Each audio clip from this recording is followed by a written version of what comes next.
Oke, selamat pagi Bapak Ibu semua. Apa kabar?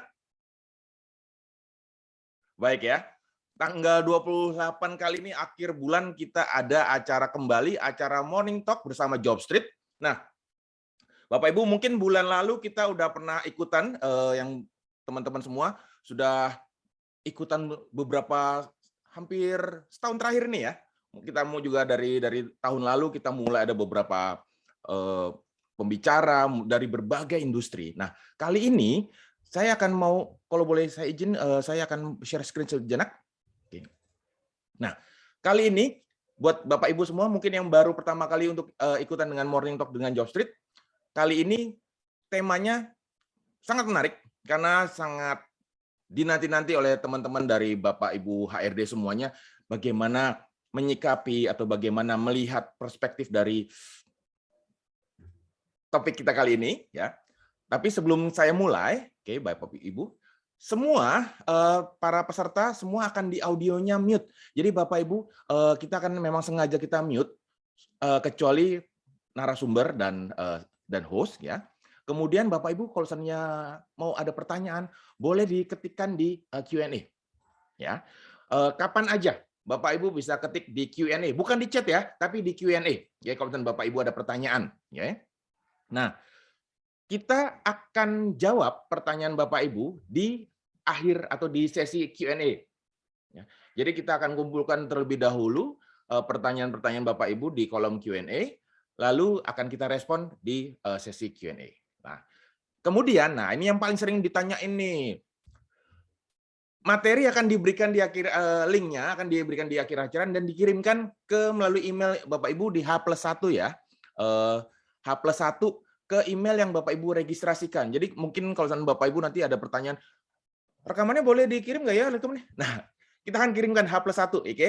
Jadi kalau misalnya nanti ada yang bertanya, teman-teman bisa kasih tahu ya, tadi udah dikasih tahu loh, gitu ya. Jadi biar kita nggak bingung. Kemudian karena ini acaranya adalah acara kita ngobrol-ngobrol, mungkin ada Bapak Ibu ada yang bertanya, ada sertifikat nggak? Oh, kita tidak memberikan sertifikat karena kita memang acara ini adalah acara Morning Talk yang dimana kita akan sharing pengetahuan dengan narasumber yang mungkin juga akan membantu kita dan kita juga bisa memberikan insight baru gitu ya, atau mungkin teman-teman sudah tahu tapi mungkin belum yakin, ternyata kita akan bisa lagi dengan sesi kali ini. Oke. Nah, narasumbernya siapa? Kita akan infokan di agenda kali ini. Jadi narasumber kali ini adalah dari tim Deloitte, yaitu presenternya Bapak Alvin Tantio, kemudian juga nanti akan ditemani oleh Mbak Natasha Belina. Pak Alvin Tantio ini adalah Senior Consultant Deloitte Southeast Asia. Kemudian setelah beliau menyampaikan presentationnya, maka kita juga akan ada panel discussion.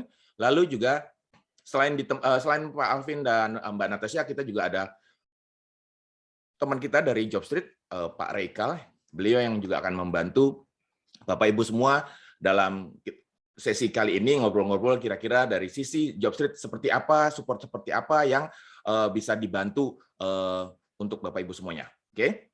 Lalu nanti jangan lupa kita akan ada sesi Q&A. Jadi teman-teman silakan kalau seandainya nanti ada pertanyaan mengenai atau tanggapan mengenai presentasi kali ini, Bapak Ibu semua bisa melanjutkan di Q&A. Oke. Temanya apa? Nah, temanya nih yang sampai sekarang masih jadi tren. Jadi kita ingin belajar bagaimana kita mengetahui Gen Z dan milenial perspektif mereka di workplace atau di situasi kerja seperti apa. Oke? Jadi Pak Alvin dan Mbak Natasha nanti akan membantu kita bagaimana dari studinya mereka, dari surveinya dari Deloitte memaparkan kira-kira nih. Nah, buat teman-teman HRD yang lagi pusing, aduh karyawan saya banyak yang Gen Z dan milenial nih. Gimana sih perspektif mereka di dunia kerja? Oke, tanpa buang waktu, saya akan berikan waktu saya ke Pak Alvin. Silakan Pak Alvin, kita mulai ngobrol-ngobrolnya kali ini. Waduh, mantap nih, seru ya. Selamat pagi Bapak Ibu, semangat selalu ya. Jadi memang hari ini kita dari tim Deloitte Consulting, Southeast Asia. Ini bukan Deloitte Audit ya, tapi ini Deloitte Consulting. Karena kita memang ada beberapa istilahnya bisnis atau offering. Nah, ini adalah Deloitte Consulting. Mungkin beberapa dari Bapak Ibu ada yang belum common gitu, belum terbiasa. Tapi ya kita memang ada business consulting gitu, sudah lama juga memang. Nah, di topik hari ini kita akan mempelajari soal Gen Z gitu ya, Gen Z dan juga milenial. Bagaimana sih perspektifnya itu di tempat kerja? Wah, mungkin beberapa ada yang pikir juga kayak, lah bukan yang kayak gini research-nya udah ada dari 5 tahun lalu, 10 tahun lalu. Betul, tapi itu kebanyakan research-nya adalah US based. Jadi hanya yang di Amerika Serikat aja. Nah, kalau kita di Indonesia, di Asia Tenggara gitu ya, dalam skop regionalnya, sebetulnya gimana sih yang sebenarnya terjadi gitu? Terus kira-kira approach-nya kayak gimana sih seharusnya yang kita bisa lakukan gitu? Potensialnya apa aja sih? Apakah studinya menunjukkan hal yang sama? Seperti global study dan juga study yang ada di US. Nah, itu kan yang jadi pertanyaan. Nah, sebelum kita berpindah lebih lanjut nih, Bapak Ibu, coba Bapak Ibu siapkan handphonenya nih. Kita akan coba kuis-kuisan dikit ya. Kuisnya tidak berhadiah, tapi ini buat kita sama-sama ngecek aja nih. Kira-kira dengan kita istilahnya apa ya? Diskusi di pagi hari ini, seberapa sih kita tahu tentang milenial dan Gen Z gitu ya?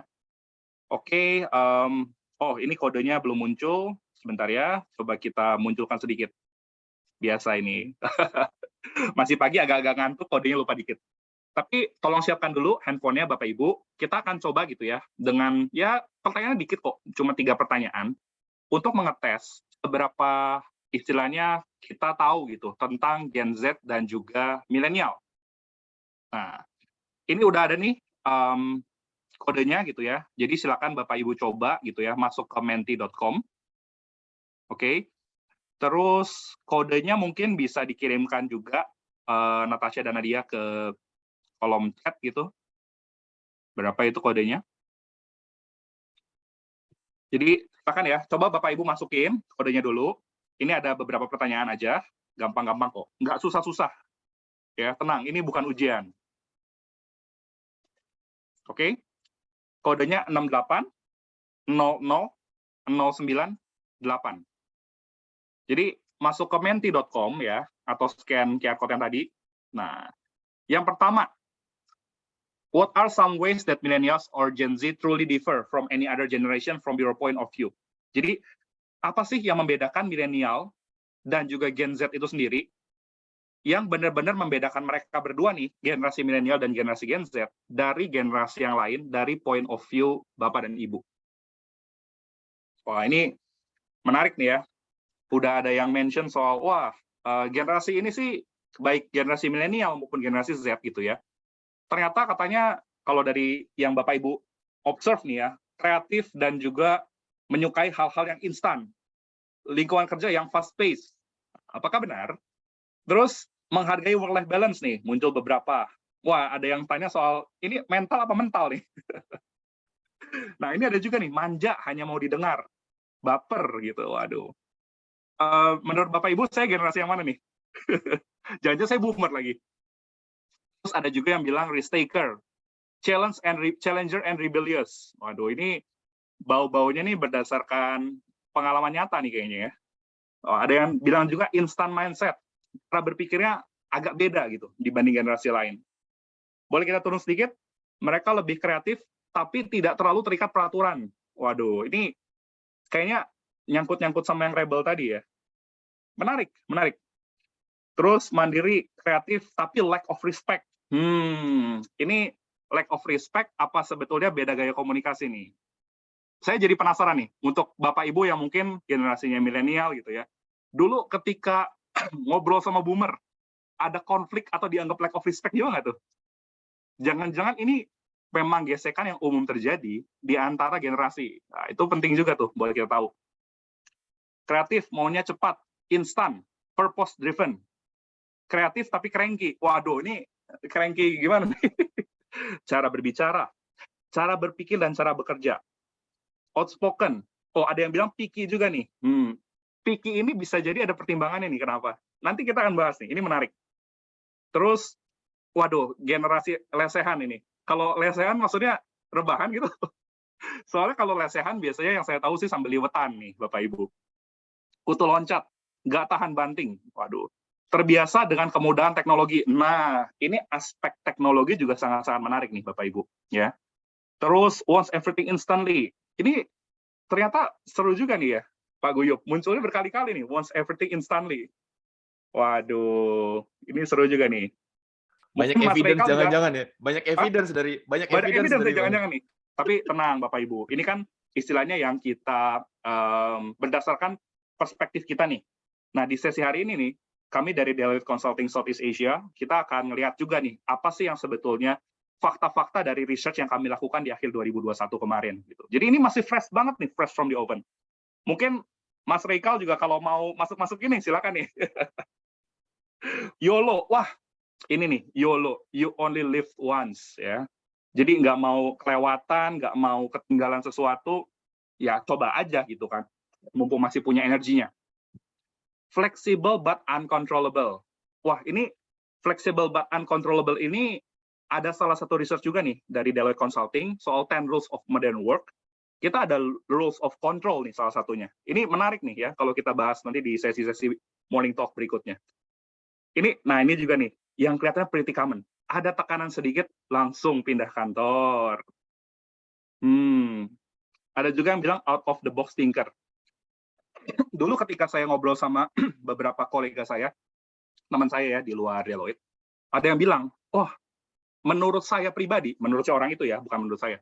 Menurut saya pribadi, kata orang itu, orang-orang Gen Z itu ya, dia ngomongnya Gen Z, bukan milenial, Gen Z. Jadi milenial dan Gen Z ini berbeda ya. Itu mereka bilang, wah, kalau orang-orang Gen Z ini out of the box, tapi kadang out of control. Gitu. Sama kalau nanya out of place. Nah, itu gimana tuh? Nah, itu yang seru-seru juga tuh. Suka terlambat masuk kantor, banyak protes. Aduh, ini pedes-pedes nih. Mungkin kita ada pertanyaan berikutnya nih dari Natasha dan Nadia. Berikutnya apa nih kita punya pertanyaan? Udah cukup banyak nih menggambarkan. Nah, yang kedua nih, masih nyambung. Kenapa sih milenial dan Gen Z menjadi topik yang hot untuk kita bicarakan hari ini? Coba dong, tebak dong, kenapa kita bahas milenial dan Gen Z? Apakah karena uncontrollable-nya? Apakah karena mungkin keunikannya? Kenapa nih milenial dan Gen Z itu menjadi topik yang hot untuk kita bahas? Penerus organik dari organisasi, wah betul, kayak generational shift gitu ya. Dulu ketika zamannya boomers, terus kita shifting juga, terus akhirnya millennials nih yang memegang kekuasaan gitu ya di dunia kerja. Bagaimana dengan Gen Z? Apalagi kalau kita lihat, kita sekarang udah di tahun 2022.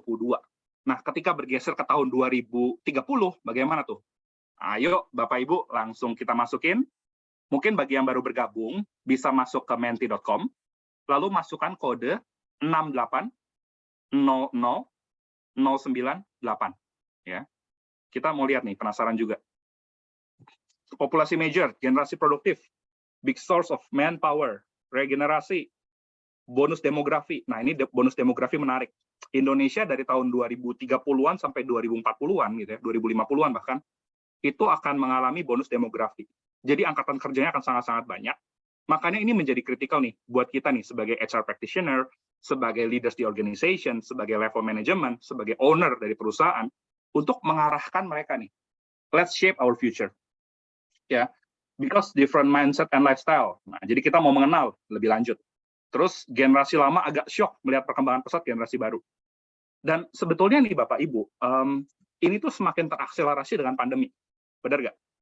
Kalau kita lihat nih, 2 tahun lalu mungkin dari Bapak Ibu, bahkan saya sendiri, kita mungkin nggak terlalu common pakai video interview. Kita nggak terlalu common pakai meeting video call. Yang sehari misalnya kita nih Teams atau Zoom call gitu ya, bisa 10 jam sehari. Waduh, sekarang it's pretty common. Coba kita turun lagi dikit. Ada apa nih? Karena sekarang menjadi era mereka. Memang zamannya. Jadi kalau bahasa Sunda itu udah wayahna gitu ya katanya mah. Oh ya, kita lihat lagi nih. Mau nggak mau berhadapan dengan mereka. Stoknya yang ada umur segitu. Gen Z going to be next leader. Jadi berbagai perspektif ya. Ada yang lihat dari leadership, ada yang lihat dari memang sudah istilahnya apa takdirnya lah, gitu ya, bonus demografinya. Ada juga yang ngelihat ini menarik dibahas karena kita mungkin pengen mengenal mereka, tapi bagaimana kita melihat mereka tuh secara balance, ya. Terus sasaran rekrutmen saat ini, wah, menarik nih. Perusahaan lebih paham bagaimana retain karyawan yang saat ini dan banyak didominasi Gen Z dan milenial. Menarik. more active, have significant difference. Oke, nanti mungkin kita bisa lihat lagi ya, kita bisa visit back pas ada pertanyaan-pertanyaan. Ada pertanyaan berikutnya nggak nih? Kita 3 pertanyaan aja kan ya, Tes? Jangan banyak-banyak, nanti berasa ujian.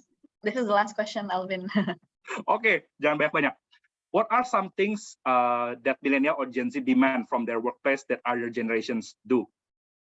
Jadi, kira-kira apa sih yang Bapak Ibu lihat gitu ya dari orang-orang milenial dan juga Gen Z ya yang mereka tuntut dari tempat kerja mereka dibandingkan dengan generasi lain. Misalnya kalau generasi boomers, mereka ngelihat oh bagaimana kita bisa memberikan achievement dan bagaimana perusahaan bisa memberikan ke kita. Bagaimana kita berkontribusi dan bagaimana perusahaan memberi kontribusi balik misalnya. Itu contoh. Terus mungkin ada generasi juga yang merasa hal yang lain. Kira-kira apa nih yang diminta milenial dan juga Gen Z ya. Kita belum pisahkan milenial sendiri, Gen Z sendiri, tapi kita gabungkan dulu. Ini ada reason-nya sebetulnya. Ya. Oh, ada yang suka freebies. Saya juga suka freebies nih, meskipun saya bukan Gen Z. Fun facts, high benefit. Oke. Nah, Bapak Ibu juga mungkin nanti kalau berkenan gitu ya, bisa saling nyalakan kamera, biar kita kenal nih.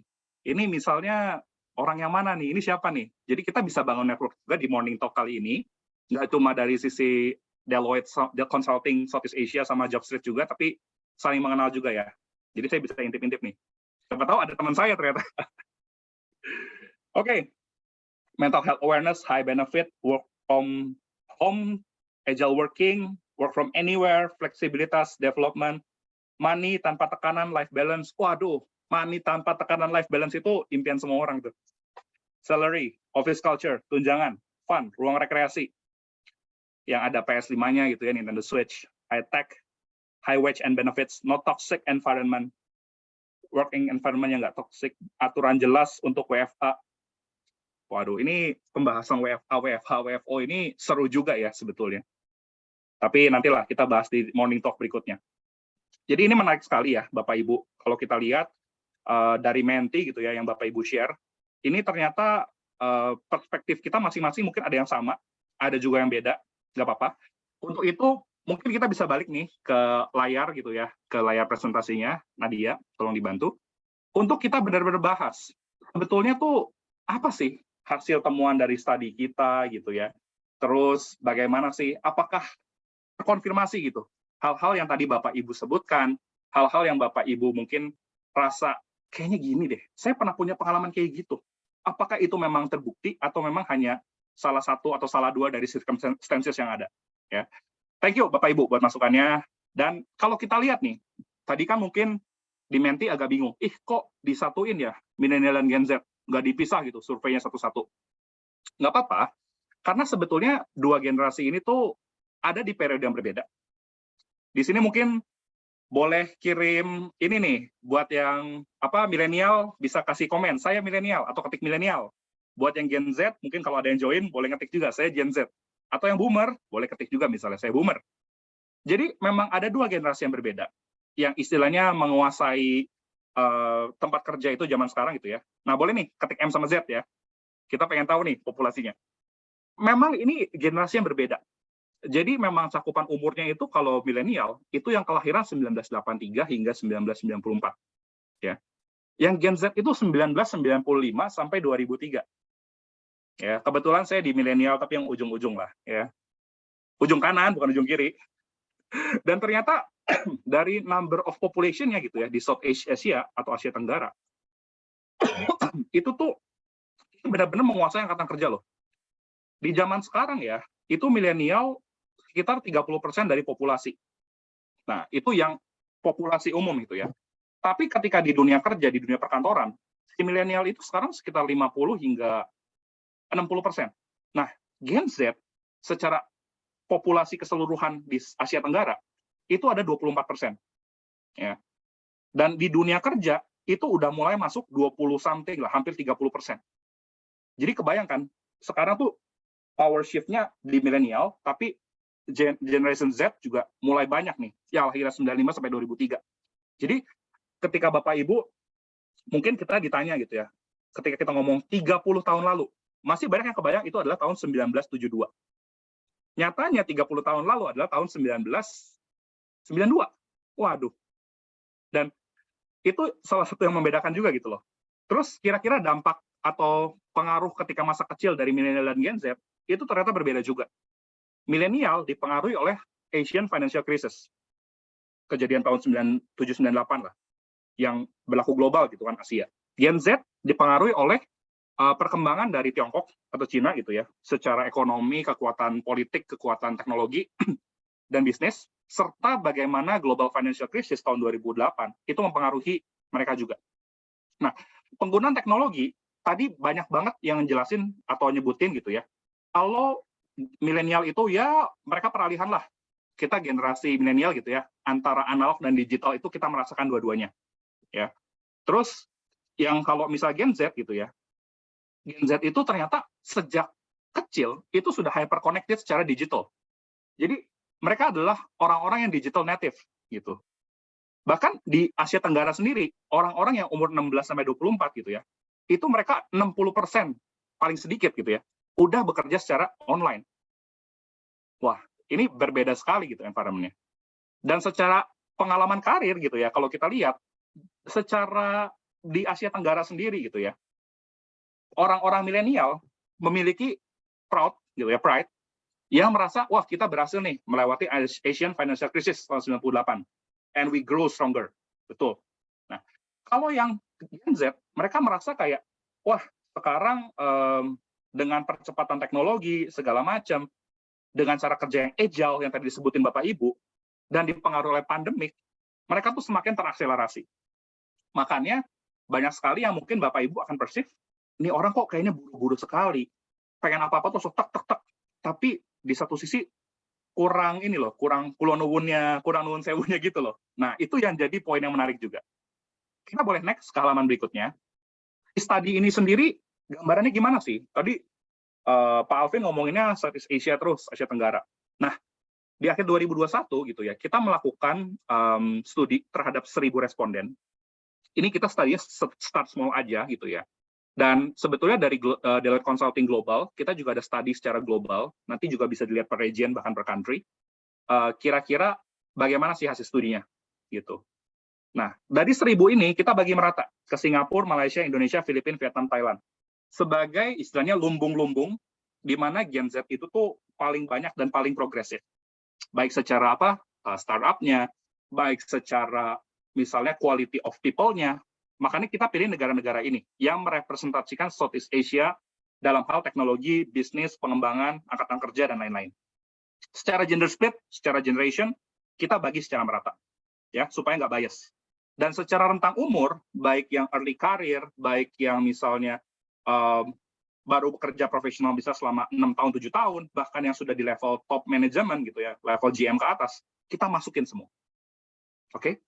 Dan nanti ini kita akan bisa lihat gitu ya hasil studinya, kita juga ada publish studinya, dan di akhir itu ada link buat Bapak Ibu download. Jadi kita bisa belajar bareng. Next. Dengan studi tadi nih, yang 1.000 orang di Southeast Asia atau Asia Tenggara, ternyata Gen Z dan milenial itu mirip. Kalau tadi mungkin ada yang memberi jawaban untuk Gen Z adalah orang yang pengen instan. Milenial itu lebih ke yang misalnya taat aturan. Wah, banyak kan begitu kan? Ternyata kalau kita lihat, gitu ya, hasilnya tuh ternyata mirip-mirip loh. Makanya tadi di survei kita sebetulnya coba jangan terlalu differentiate lah. Yang pertama adalah ternyata purpose dan prosperity, tujuan dan juga istilahnya apa ya, kemakmuran itu tuh nyambung. Ternyata 56 Gen Z dan 57% dari milenial itu mereka sama-sama melihat bagaimana dampak dari social impact gitu ya, tujuan itu menjadi hal yang penting untuk pemberi kerja. Jadi apakah tempat kerja saya itu great place to work?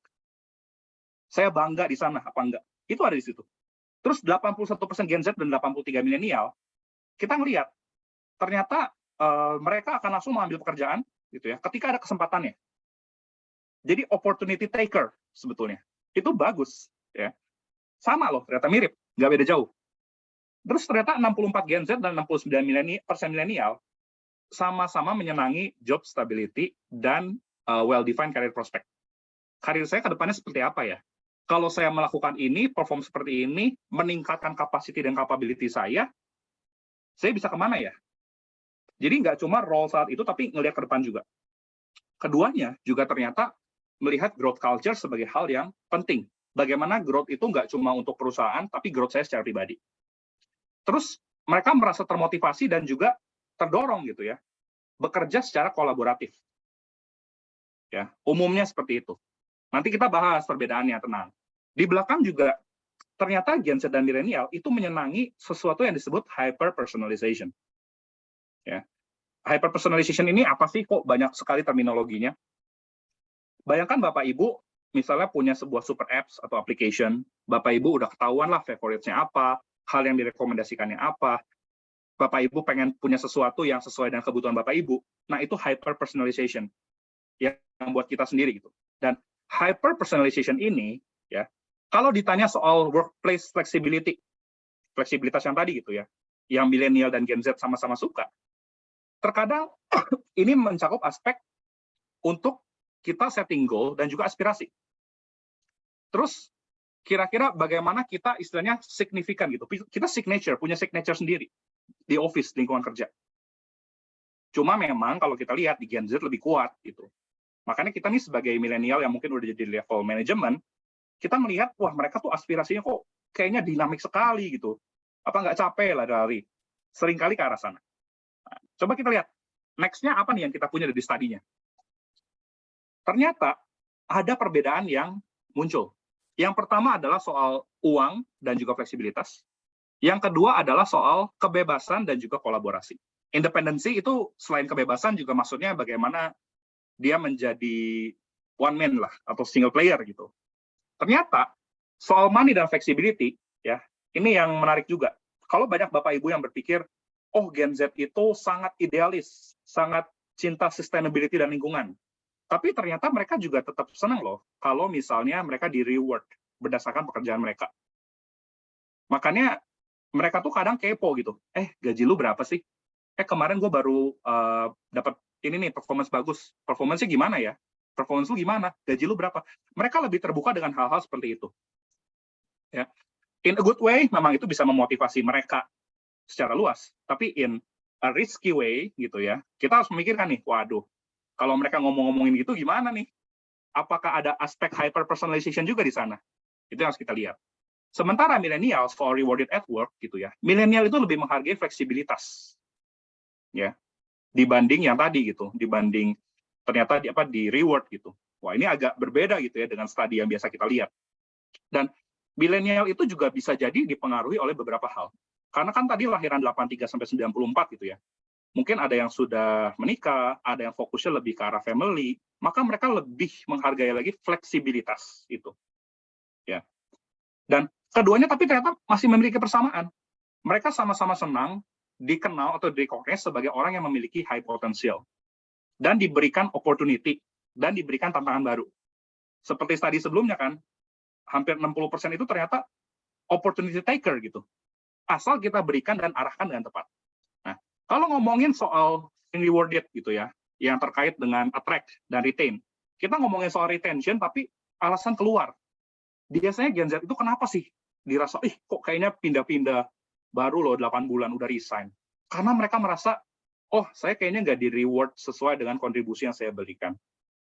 Milenial di sisi lain gitu ya, yang udah lebih ke professional worker gitu ya, dengan pengalaman mungkin sekitar ya 8, 9, 10, 15 tahun, 20 tahun, itu merasa kerja itu mengkonsumsi waktu hidup saya gitu.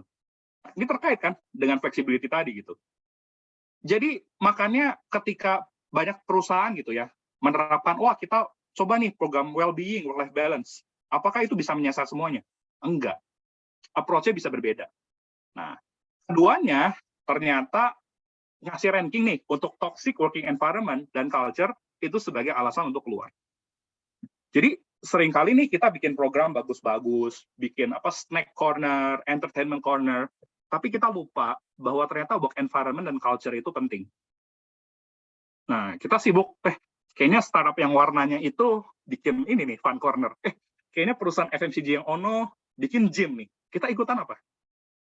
Itu tambahan aja gitu sebetulnya. Nah, itu kalau kita ngomongin soal reward dan juga flexibility. Sekarang soal independensi dan juga kolaborasi. Nah, gimana nih? Ternyata milenial itu lebih senang teamwork dan social skill. Yang guyup nih, kayak nama Pak Guyup gitu ya. Terus kerja sama bareng. Terus bagaimana kita memecahkan problem itu dengan istilahnya bareng-bareng lah. Oh, kita tahu nih, customer problemnya ini, pain point-nya ini. Kita menghargai pendapat orang-orang lain. Ternyata, kalau di Gen Z gitu ya, teamwork and social skills itu malah terendah. Kenapa? Karena kebanyakan gitu ya, terekspos dengan teknologi, informasi yang cepat, mereka langsung berpikir itu lebih cepat gitu ya. Cepat bukan berarti lebih bagus ya. Lebih cepat. Terus udah itu ngelihat sesuatu tuh kayak, wah saya udah tahu, saya udah tahu, saya udah tahu. Padahal mungkin kalau di milenial kita lebih hati-hati. Kita ngelihat what's the meaning atau alasan dibalik sesuatu. Terjadinya seperti apa sih? Kita lihat secara kolektif dulu seperti apa. Itu perbedaannya. Kalau ada pertanyaan, boleh banget nih Bapak Ibu ya. Saya jadi kasihkan cerita nih. Yang kedua, kalau misalnya kita lihat secara independensi dan kolaborasi, ternyata Gen Z itu nunjukin empati dan emotional intelligence. Jadi, ini somehow terkait, tapi ternyata diposisikan berbeda. Teamwork, mereka kadang merasa, wah, saya kurang cepat nih kalau bareng-bareng mereka. Saya coba dulu sendiri deh. Sementara, mereka tetap menghargai empati dan emotional intelligence. Menghargai lebih kayak apa ya, komunikasi yang tulus gitu kan, sebagai teman. Agak berbeda di sini nih. Sementara di milenial, kita ngelihat, oh kita sebagai tim, kita komunikasinya yang lebih konvensional, yang profesional, yang saling bertanggung jawab. Jadi, mulai beda nih di sana nih. Makanya kalau Bapak Ibu lihat, kita nih sebagai milenial misalnya gitu ya, menghadapi Gen Z, kok agak beda. Mereka komunikasi ke kita tuh dirasa kadang kayak kagak ada respect-respectnya. Dirasa kayak ngobrol sama teman. Loh, saya bukan teman Anda. Kita mungkin berpikir gitu loh, saya bukan teman Anda. Tapi mereka berpikir, oh, semua di lingkungan kerja adalah teman. Kita boleh bertanya, kita bebas berpendapat. Itu yang membedakan juga loh. Nah, coba kita lihat next. Ada apa lagi sih dari research yang kita temukan gitu ya? Kita udah ngomongin soal money and tadi lah, soal flexibility. Terus independency dan juga bagaimana kita ngelihat secara kerja tim. Bagaimana soal inovasi dan juga keberlanjutan. Ya. Ternyata sama-sama senang gitu soal adanya social impact. Makanya kalau kita lihat nih Bapak Ibu, sekitar 4 tahun, 5 tahun terakhir, semua perusahaan itu ada yang namanya Sustainability Report. Agenda United Nations atau PBB itu ada SDG, Sustainable Development Goal. Benar nggak? Dan kita lihat lebih dalam lagi, milenial itu tetap melihat ini sebagai hal yang optimistik gitu ya, dan terinspirasi untuk push boundaries atau unlimit yourself, bisa dibilang. Melalui inovasi dan bagaimana kita menggunakan atau memanfaatkan teknologi yang udah matured, yang terus berkembang. Gen Z, di sisi lain gitu ya, mereka lebih fokus lagi terhadap sustainability, diversity and inclusion, equity, DEI gitu ya, dan juga perubahan iklim. Ini yang seringkali kita hanya ngelihat sisi ini aja. Oh, Gen Z lebih idealis nih kayaknya, lebih cinta lingkungan. Mereka nggak terlalu merhatiin duit. Padahal nggak juga. Ternyata di studi sebelumnya, mereka juga penting loh diberi reward. Ya. Makanya zaman sekarang tuh aspeknya nggak cuma kita berikan lingkungan yang oke juga, bagaimana hyper personalization itu take place. Ya. Ini kalau punya pertanyaan silakan dilempar Bapak Ibu, mumpung kita masih pagi masih segar nih, belum mumet ya. Next. Kita coba lihat nih, berikutnya ada apa lagi sih? Nah, apa sih artinya buat kita nih sebagai para praktisi HR? Atau di sini mungkin Bapak Ibu ada yang business owner juga, atau ada yang mungkin dari Gen Z dan milenial juga gitu ya sebagai employee. Ternyata kita itu harus mengambil positioning yang tepat gitu ya. Bagaimana sih dengan talent marketplace yang hyper kompetitif gitu ya, apalagi buat beberapa posisi yang lagi laku keras gitu ya, kita bisa membuat sesuatu yang inovatif dan juga irresistible, nggak bisa ditolak gitu, yang menarik untuk Gen Z dan milenial. Ingat tadi Gen Z 30% di Asia Tenggara, milenial 24%, total udah 54%. Tapi di angkatan kerja di perusahaan gitu ya, secara profesional, Gen Z itu udah jumlahnya mungkin 40 sampai 50%, dan milenial itu udah di angka 20-an hampir 30%. Jadi menguasai 70% lebih dari angkatan kerja. Nah, untuk menarik keduanya nih sebagai angkatan kerja gitu ya. Yang pertama adalah make purpose personal. Apa? Nanti kita bahas ya. Waduh, ini mirip-mirip ini nih, what's in it for me lah istilah kerennya. Yang kedua adalah remunerasi. Jadi secara compensation dan benefits, baik compensation short term, long term, benefits, flexibility, yang agile dan juga terpersonalisasi. Karena nggak ada yang namanya one size fits all, tapi ya sekali lagi ini mungkin belum bisa dilakukan oleh semua perusahaan, tapi kita bisa kupas lebih lanjut lah nanti. Yang ketiga adalah yang penting growth culture. Dengan bayangkan bagaimana kita berkolaborasi. Ya, keduanya sama, punya poin kolaborasi. Yang satu di ekstrem kanan, yang satu di ekstrem kiri. Bagaimana kita balancing keduanya? Nah, dengan build si growth culture. Karena keduanya ternyata sama-sama menyenangi hal-hal yang terkait personal growth, terus hal-hal yang terkait impact, gitu. Makanya kita cari titik temunya di sana, gitu, triknya. Nah, coba kita kupas satu-satu, ya. Kita cepat aja nih abis ini. Yang soal make purpose personal, ya, next. Kalau kita lihat, sebetulnya make purpose personal itu bagaimana kita bisa menunjukkan gitu ya tujuan dari sebuah organisasi. Terus kira-kira bagaimana ini bisa kita translate menjadi value dan culture. Karena ibaratnya kalau untuk milenial dan Gen Z, kalau kita dan mereka itu nggak punya belief-nya, kita nggak akan jalan. Ya. Bagaimana ways of working itu bekerja. Bagaimana kita istilahnya berkolaborasi dengan key stakeholders, baik internal maupun eksternal. Itu harus dibikin clear. Ya, karena kita meskipun di zaman disrupsi seperti ini, paling tidak kita punya patokan yang clear dulu. Selebihnya kita bisa improvisasi. Ya, baik milenial maupun Gen Z. Dan yang perlu kita lakukan apa nih? Ini yang sering kali kelupaan ya. Kita punya visi misi perusahaan hanya ditempel di dinding aja di kantor, tapi nggak ada yang tahu. Coba purpose ini tuh kita hubungkan dengan personal purpose. Jadi pada akhirnya orang dapat perspektifnya, oh kita nggak cuma mengejar business goal, tapi juga personal goal. What's in it for me-nya itu ada juga gitu loh. Dan kita men-trigger motivasi intrinsik. Kalau kita ngomongin segitiga Maslow sedikit ya, motivasi ekstrinsik kan gampang. Rasa aman, perut kenyang, gitu kan, dapat gaji, misalnya dapat benefit. Itu ekstrinsik semua, yang sifatnya fisikal. Tapi yang intrinsic motivation, itu sifatnya apa? Seperti misalnya rasa bangga, rasa kepemilikan, self-fulfillment, achievement, itu yang bisa kita sasar. Karena, sekali lagi, what's in it for me-nya apa? Gitu. Kalau zaman sekarang kita ngomongin dengan era terbuka informasi, gitu ya, nggak kayak zaman dulu cari kerjaan di koran, orang itu bisa dapat job offering kapan aja, di mana aja. Nah, tapi apakah it's always about money? Yang extrinsic tadi? Enggak. Let's aim for the intrinsic motivation. Itu yang pertama. Ya. Next, tips yang kedua apa nih sebetulnya? Yang kedua kalau kita ngomongin remunerasi gitu ya, tadi kan kita sedikit banyak ngomongin aspek ekstrinsik. Nah, remunerasi yang tadi, compensation, benefit, baik short term maupun long term, kita harus lihat secara equitable dan fair. Apakah fair berarti sama semua? Enggak. Yang penting tepat guna dan tepat sasaran. Bagaimana kita bisa benar-benar membuat remunerasi itu yang bisa meng-capture kebutuhan dari generasi yang berbeda. Contohnya banyak sekali di perusahaan-perusahaan multinasional itu menerapkan flexible benefit misalnya. Practice seperti apa? Nanti mungkin di Q&A. Yang kedua adalah kita harus ngomongnya beyond money gitu loh. Jangan cuma duit doang. Karena percayalah nggak ada yang one size fits all.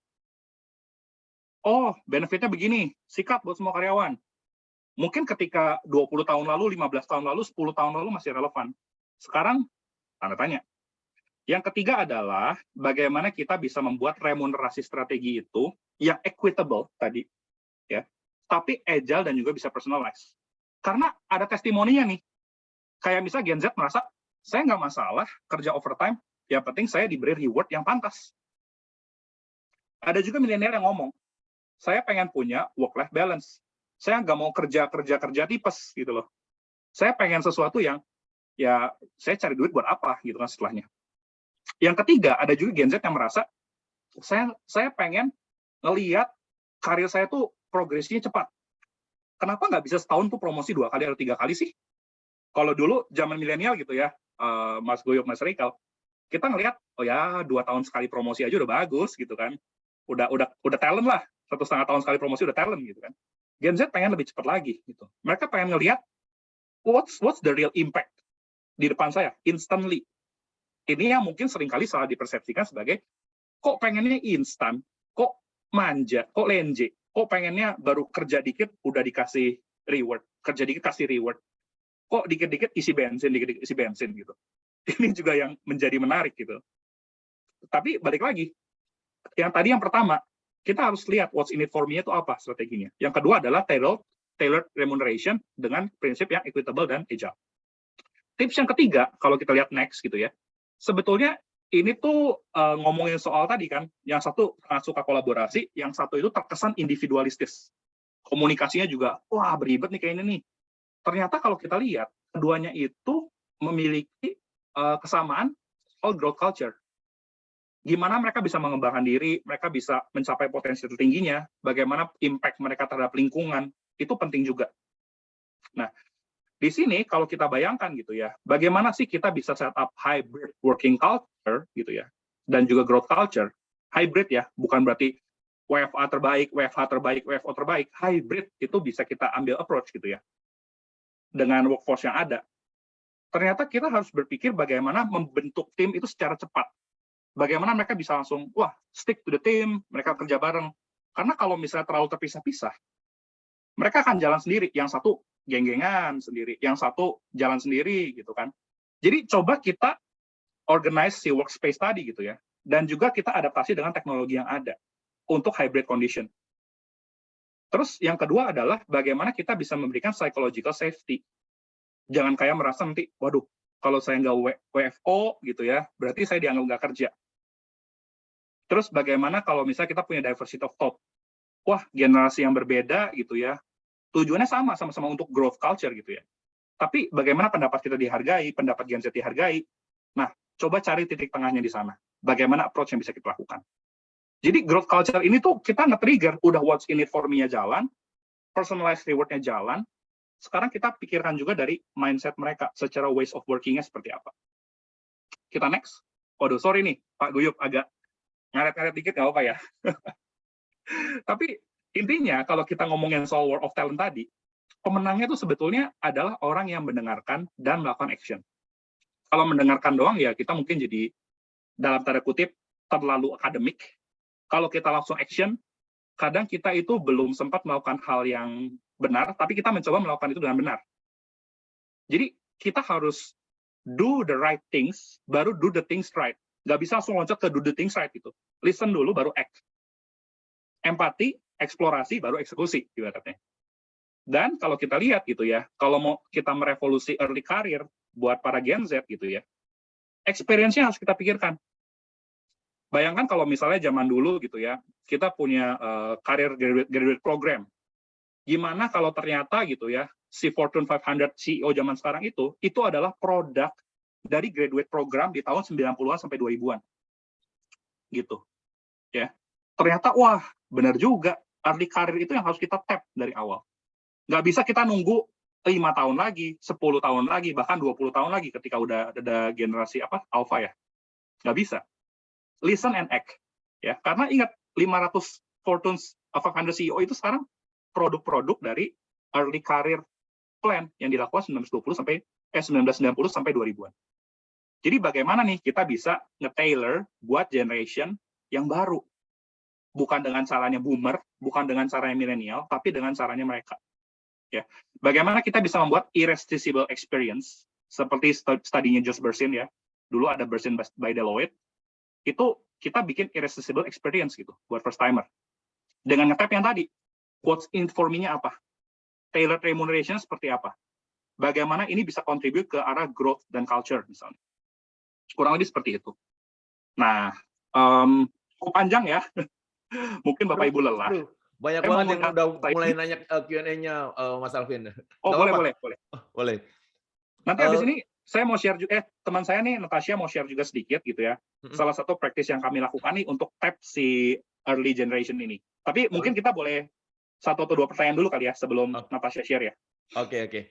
ini tadi menarik ini Mas Alvin, sebelum kita ngejawab pertanyaan, saya cuma mikirnya gini, ini kan Gimana? tadi kan kita nih, maksudnya dari banyak studi tentang milenial, Gen Z ini, bagaimana kitanya nih yang existing HRD menyikapinya. Pernah ada studi juga nggak sih, Mas?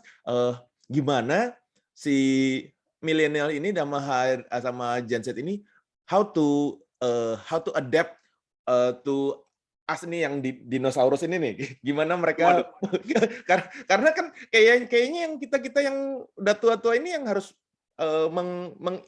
beradaptasi ke mereka, instead of mereka juga harusnya kan takes two to tango kan, harus dari dua belah pihak yang itu. Pernah ada studi nggak dari Deloitte, gimana sih mereka, bagaimana yang millennials dan Gen Z ini mereka juga bisa beradaptasi di lingkungan yang mungkin masih belum se-ideal mereka gitu? Pernah ada nggak, Mas? Ada sih studi dari global, saya pernah lihat juga, tapi saya nggak terlalu ingat detailsnya gitu ya. Tapi di situ ditunjukkan sebetulnya bahwa kita selalu back to basic loh, seringkali. Kayak misal back to communication, dan cek kira-kira purpose mereka tuh apa.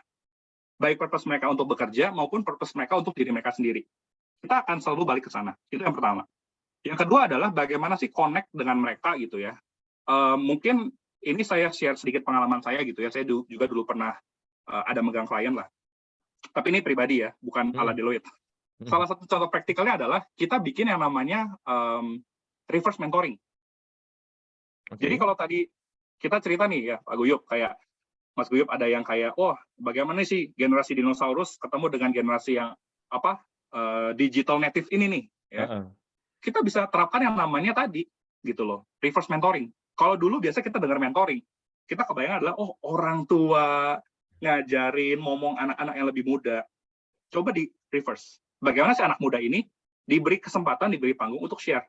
Bapak Ibu, tahu nggak kalau sekarang tuh ada aplikasi yang bisa ngecek, bukan Google Translate ya, tapi bisa ngecek grammar kita benar apa enggak, dan nyaranin loh, ternyata penulisan benar kayak gini. Bapak Ibu tahu nggak, kalau sekarang kita nggak cuma mainnya VLOOKUP, HLOOKUP, ada XLOOKUP loh, yang ternyata bisa membantu kita langsung cari-cari begini, nggak perlu pakai rumus indeks yang panjang di Excel. Bapak Ibu tahu nggak, kalau sekarang tuh ada teknologi sosial media namanya ini, yang bisa ngebantu kita begini. Kita harus coba berikan kesempatan ke mereka gitu loh, buat bisa connect. Nggak harus kita yang berusaha connect, tapi kita modelnya simpati, bukan empati. Kita harus connect dengan kayak, oh dulu saya waktu kerja sama Boomer ngedeketin saya, ngajarin saya, ngasih tahu saya. Sekarang saya coba approach-nya. Bisa jadi mereka udah lebih tahu dibanding kita. Dan ketika kita ngajarin kayak, mikir si Gen Z nih, apa sih nih orang tua nih? Gue udah tahu, gitu. Seringkali ke arah sana. Jadi, coba kita bikin yang namanya reverse mentoring. Ini kalau yang mau small tips, tapi impactful ya. Jadi, diberi kesempatan, diberi panggung, mereka ngajarin ke kita. Bisa jadi nih, kita sebagai orang milenial, atau mungkin di sini ada yang boomer, belum tahu, oh ternyata ada informasi seperti itu. Oh ternyata bahkan gitu ya, kalau kita punya PowerPoint, zaman dulu mungkin kita geser satu-satu tuh, buat bikin kotak 100 kali 100. Zaman sekarang, tinggal di grup, align, middle, center, oh rapi. Yang tadinya kita kerjain 2 jam tuh, 10 kali 10, 100 kali 100 kotak, ternyata bisa dalam waktu 1 menit. Nah itu kan, ketika kita menciptakan momen-momen yang menyenangkan di antara generasi terdahulu dan generasi yang sekarang, itu bisa membuat kita tuh kayak, oh ini toh, terus kita ketawa bareng, kita makin engage, terus kita di akhir bisa berterima kasih, oh thank you loh, tips kamu berguna banget. Nanti boleh deh kita adain sesi lagi. Di satu sisi, ketika mereka udah mulai terbuka, kita bisa mulai memasukkan istilahnya hal-hal atau message-message yang mau kita sampaikan. Kamu tuh cepet tuh, bagus gitu ya, saya seneng. Tapi di satu sisi, coba lo pikirin tim kamu gimana nih. Kan kita kerja nggak sendiri sama tim. Tadi ingat kan, milenial senangnya adalah teamwork. Gen Z senangnya individual. Wah, saya paling cepat, saya paling terbaik. Beri saya reward, gitu kan. Tapi bagaimana kita bisa bridging tadi?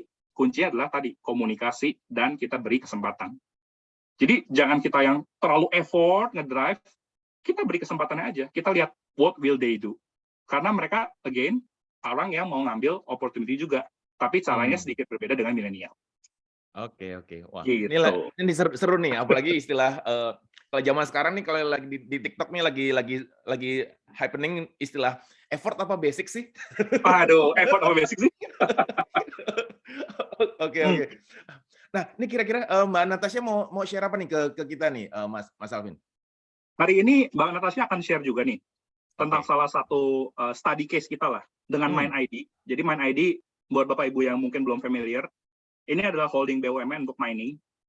Jadi ada Antam, Bukit Asam, Inalum, Timah, Freeport, itu di dalam semuanya. Nah, mereka itu akan share juga, sebetulnya bukan mereka, Natasha akan share mengenai bagaimana kita tap si early generation tadi nih. Isinya anak-anak Gen Z, lahiran 94, 96, 97, 98, 99 juga ada bahkan. Kita bagaimana tap mereka, mempersiapkan mereka menjadi future leader, bagaimana kita men-shape mereka. Karena kalau zaman sekarang nih ya, kita seringkali udah langsung termakan istilahnya asumsi bahwa, oh anak zaman sekarang nih hanya maunya ke perusahaan teknologi, startup yang warna-warni itu, yang warnanya begini, yang warnanya begitu. Tapi industri pertambangan, emang siapa yang masih mau? Nah, itu kan jadi tantangan tersendiri buat holding BUMN ini. Dan di sisi lain juga, bagaimana kita bisa menerapkan hasil dari studi kita nih terhadap si MindID Explorer Program. Untuk itu, Natasha, saya persilakan untuk share. Silakan, Natasha. Oke, thank you so much Alvin. Tadi seru banget ya, udah ada banyak pertanyaan yang masuk. Jadi maybe I'll make this really quick. Jadi kita bisa mengundang lebih banyak teman-teman untuk bertanya. Nah, di sini kita mau share aja tentang one of our success stories, yaitu kita mengadakan MindID Management Training Program. Jadi di sini kita melihat bahwa sekarang ini tuh kita sudah menuju cohort kedua, gitu. Dan untuk cohort pertama ternyata hasilnya sangat-sangat baik nih Bapak Ibu. Jadi ternyata masih banyak yang tertarik untuk masuk ke dalam perusahaan BUMN gitu. Nah, sometimes we do know konotasi BUMN mungkin some Gen Z or millennials are not interested. Tapi justru dengan bantuan kami juga untuk klien ini kita menawarkan 3 hal yang utama gitu. Jadi kan tadi Alvin sudah bercerita tentang millennials dan Gen Z itu sangat tertarik dengan agile and flexible remuneration payment. Yang ketiga dari segi culture-nya, dan yang ketiga itu adalah tentang growth. Jadi di sini kita menawarkan bahwa anak-anak ini yang masuk, mereka ada 25 orang. Nah, mereka akan melalui selama 4 tahun itu, akan memasuki 2 tahun MT, dan mereka akan bergilir dalam bermacam-macam stream. Jadi mereka nggak akan cuma di satu stream saja nih. Jadi maybe this goes back to one of Bapak Ibu's question terkait gimana kita bisa membuat para millennials ini tidak bosan dengan kerjaan sehari-harinya. Nah, kita pengen sebisa mungkin mereka dapat exposure yang banyak. Jadi mereka selama 4 bulan akan diputar ke dalam, let's say, stream operations, lalu business, finance, supply chain, dan corporate service. Dan dari sini kita melihat bahwa kita memang pada akhirnya ingin menghasilkan trainees yang bisa menjadi future-ready leaders gitu, untuk membangun adaptability, resilience, dan juga untuk membangun agar mereka juga bisa tahan banting juga ya, resistant towards all of the challenges gitu. Dan yang kedua itu tadi saya mention terkait dengan growth. Nah, di sini karena kita sangat menawarkan growth yang sangat pesat, jadi this is actually not so much of a management training program, tapi ini juga akselerasi. Jadi kita menawarkan, oke, dengan kalian mengikuti program ini selama 2 tahun, nanti kalian bisa accelerate ke dalam posisi yang lebih managerial gitu. Jadi this is also very rewarding for them, karena dalam waktu 2 tahun, which is pretty fast ya for them, mereka bisa langsung accelerate ke dalam manager position gitu. Jadi this is becoming one of our EVPs juga untuk mereka agar tertarik untuk masuk ke MindID. Gitu sih mungkin Alvin ya kalau dari saya untuk case study ini. Nanti kalau misalnya teman-teman ada pertanyaan, pengen nanya, silakan banget kita mengundang di Q&A-nya. Thank you banget. Jadi ya memberi gambaran juga kan ya Bapak Ibu, bahwa ternyata industri mining ini juga kita pengen tap gitu generasi ini. Jangan istilahnya biarkan mereka ke tech doang, ke startup itu doang misalnya. Karena kebutuhan talent itu kebutuhan yang ada di semua perusahaan gitu. Bapak Ibu mungkin di sini ada yang dari mining juga. Ada yang mungkin dari industri F&B, distribution. Ada yang mungkin dari consulting juga. Nah, bagaimana nih kita bisa tap dan menyesuaikan programnya sesuai dengan kebutuhan. Kurang lebih seperti itu. Wow. Nah, kalau kita lihat gitu ya, Bapak Ibu misalnya pengen tahu lebih lanjut, kita udah ada siapin reportnya juga. Judul reportnya adalah Gen Z is not millennial plus, ya. Jadi jangan bayangin Gen Z adalah millennial, ditambah dikit. Enggak, Gen Z is not millennial plus, and why they may not want to work for you.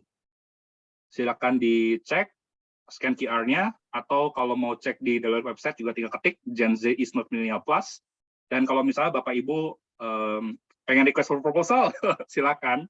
Atau bisa pengen tanya-tanya, bisa juga connect dengan saya di alpurnomo@deloitte.com. ya, dengan saya Alvin Nantio, Senior Consultant, Deloitte Consulting Southeast Asia. Terima Thank you. kasih, Mas Guyup. Yuk, Ya, ya. kita lanjut. Oke. Thank you banget Mas Alvin. Ini berarti kalau dari yang main.id ini stigma milenial dan Gen Z nggak mau kotor-kotoran itu terbantahkan lah ya. Terbantahkan. Selama mereka tahu purpose-nya apa gitu. Kayak sekarang kita melihat gitu, Mind ID kan dengan BUMN punya visi punya culture akhlak tadi gitu ya. Mereka juga ngelihat bagaimana kita ngelihat sustainability, bagaimana mining yang bertanggung jawab gitu kan, responsibility-nya seperti apa. Itu ternyata nge-tap mereka loh. What's in it for me-nya kelihatan. Oh, kita berkontribusi di bidang energi, di bidang resources. Di satu sisi saya juga ada kesempatan untuk nge-develop diri saya. Jadi dalam program Mind ID ini kita tap dari sisi bisnis dan juga dari sisi personal development itu seperti apa. Itu yang membuat mereka tertarik gitu. Jadi triknya di sana gitu. Mau kita industri apapun sebetulnya bisa gitu. Jadi jangan terlalu khawatir, aduh semua talent sekarang ke tech company. Ya, jangan khawatir ya. Tinggal gimana caranya kita bermain, beradaptasi dengan perubahan kayak gitu ya, Mas Alvin. Oke, nah tadi kan reportnya itu kan Southeast Asia gitu ya, Southeast Asia di mana memang kita demografis mulai dari nggak cuma Indonesia tapi juga negara lain juga cenderung sama gitu, bahwa millennials dan Gen Z itu memang punya sesuatu yang berbeda lah dari cara pikirnya, dari different perspektif lah dengan kita sekarang. Saya nggak mau bilang yang negatif karena different perspektif kadang-kadang different opinion juga kan. Ya, betul. Gitu. Dan mungkin buat Bapak Ibu juga kita juga harus berani nih agree not to disagree juga ya. Nah, itu ada seninya tuh. Iya, benar. Ada bukunya, ada filmnya. Nah, kalau boleh tahu nih, sebentar, saya mau nanyain Mas Rekal nih. Mas Rekal, kan waktu pas bulan lalu kan Mas Rekal juga pernah show juga sesuatu yang mirip-mirip gitu kan, dengan apa yang tadi Mas Alvin udah jelaskan bahwa memang it is true gitu loh, bahwa millennials kemudian setiap generasi itu punya keinginan yang berbeda-beda. Saya lebih bilang different generation lah. Tiap generasi itu punya keinginan yang berbeda. Bahkan di industri yang berbeda pun juga mereka punya keinginan yang berbeda pula gitu, ya kan? Nah, kira-kira kalau buat teman-teman selain dari reportnya dari Deloitte tadi, teman-teman HRD juga bisa dibantu nggak dari yang reportnya yang Jobstreet punya? Bisa biar dipadu nih karena jangan sampai anggapannya wah Jobstreet karena Jobstreet jualan gitu ya, jualan job portal makanya bikin ini. Tapi ternyata Deloitte bikin survei dan ternyata agak mirip-mirip nih. Kira-kira menurut Mas Rikal boleh bisa di-share apa support yang bisa diberikan dari tim Jobstreet menyikapi dari reportnya Deloitte tadi? Oke, pasti Pak Gue pertanyaannya bagus sekali gitu ya dan sangat up to date dan relevan. Sebelumnya saya terima kasih juga dengan Mas Alvin dan Natasha.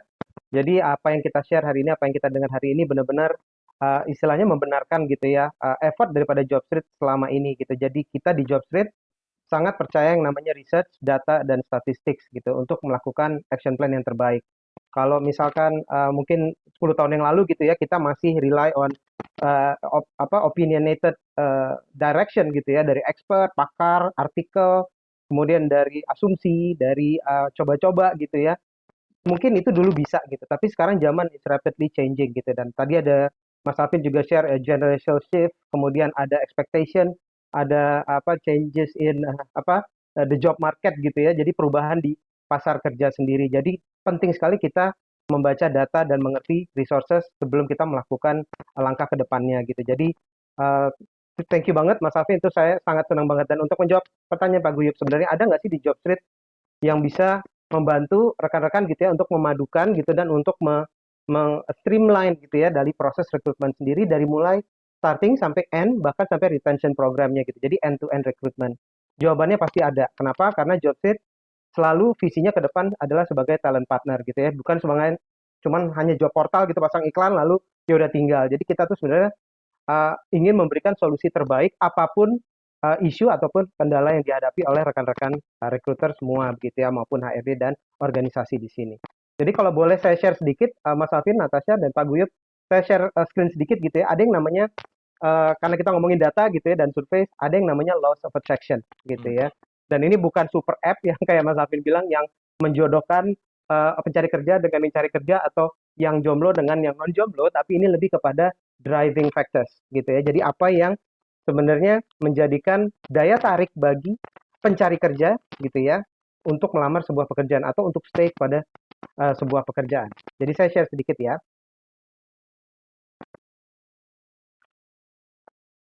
Oke, ini sudah terlihat Pak Guyup? Sudah, Pak. Slide-nya sudah ya Pak ya? Oke. Jadi sebelum saya mau share ini yang namanya law of attraction ini, kenapa sih kita ngomongin milenial dan Gen Z, survei ini, data ini, law of attraction, karena we want to win the best candidate. Kita mau mendapatkan kandidat yang paling qualified dan relevan. Intinya kan itu. Jadi kenapa orang sekarang ibaratnya mencari jalan terbaik untuk segera mendapatkan kandidat yang mereka inginkan gitu loh, apapun caranya. Nah, tentu itu ada step-step yang sebenarnya harus dilalui gitu ya. Nggak bisa lagi dengan pakai cara-cara yang tadi yang sempat kita singgung, yang tradisional, konvensional, yang asumsi, yang oke ngikutin orang lain, yang coba-coba dan sebagainya.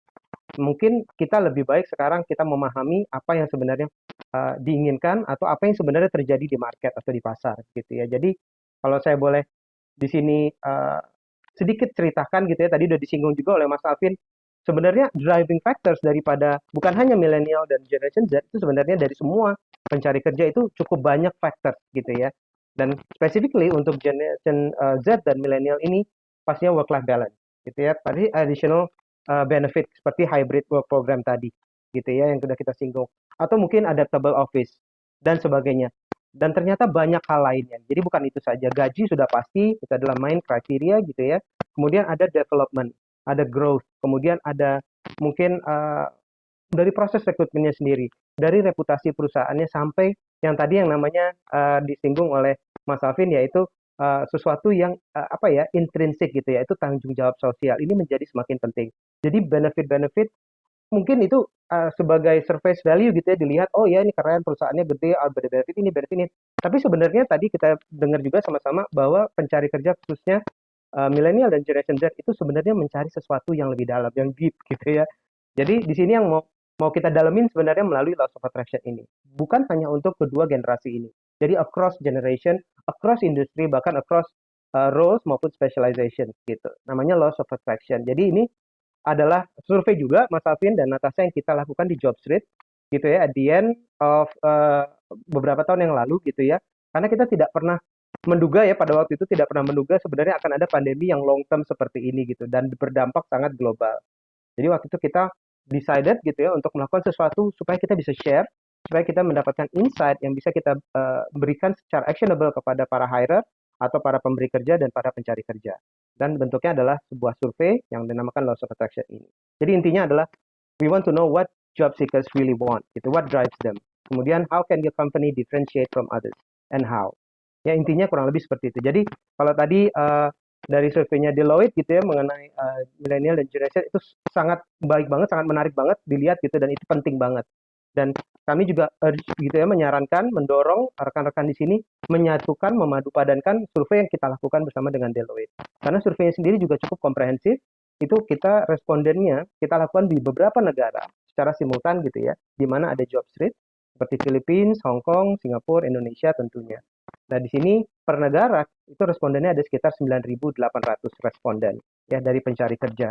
Dan ini ada parameter dan kriterianya sendiri gitu ya, productive age, kemudian mereka masih mencari kerja secara spesifik, kemudian mereka masih tentunya usia yang produktif dan sebagainya. Dan ini kita lakukan dari mereka yang tersebar di 25 industri yang ada di Indonesia saat ini, maupun upcoming industry, serta 24 spesialisasi. Spesialisasi ini kayak peran mereka yang sales, peran mereka yang di healthcare, peran mereka yang sebagai engineer, peran mereka yang sebagai mungkin admin dan sebagainya.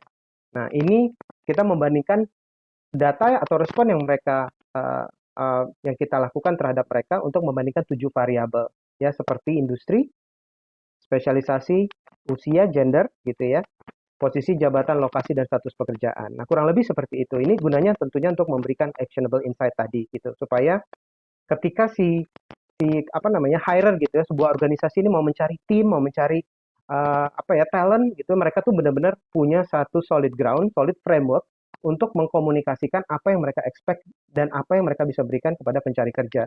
Jadi bukan cuma expectation saja. Oh ya, ini sering banget terjadi gitu ya dalam peran saya sehari-hari. Saya sering banget berdiskusi dengan recruiter, HRBP gitu ya, dengan pihak HRD.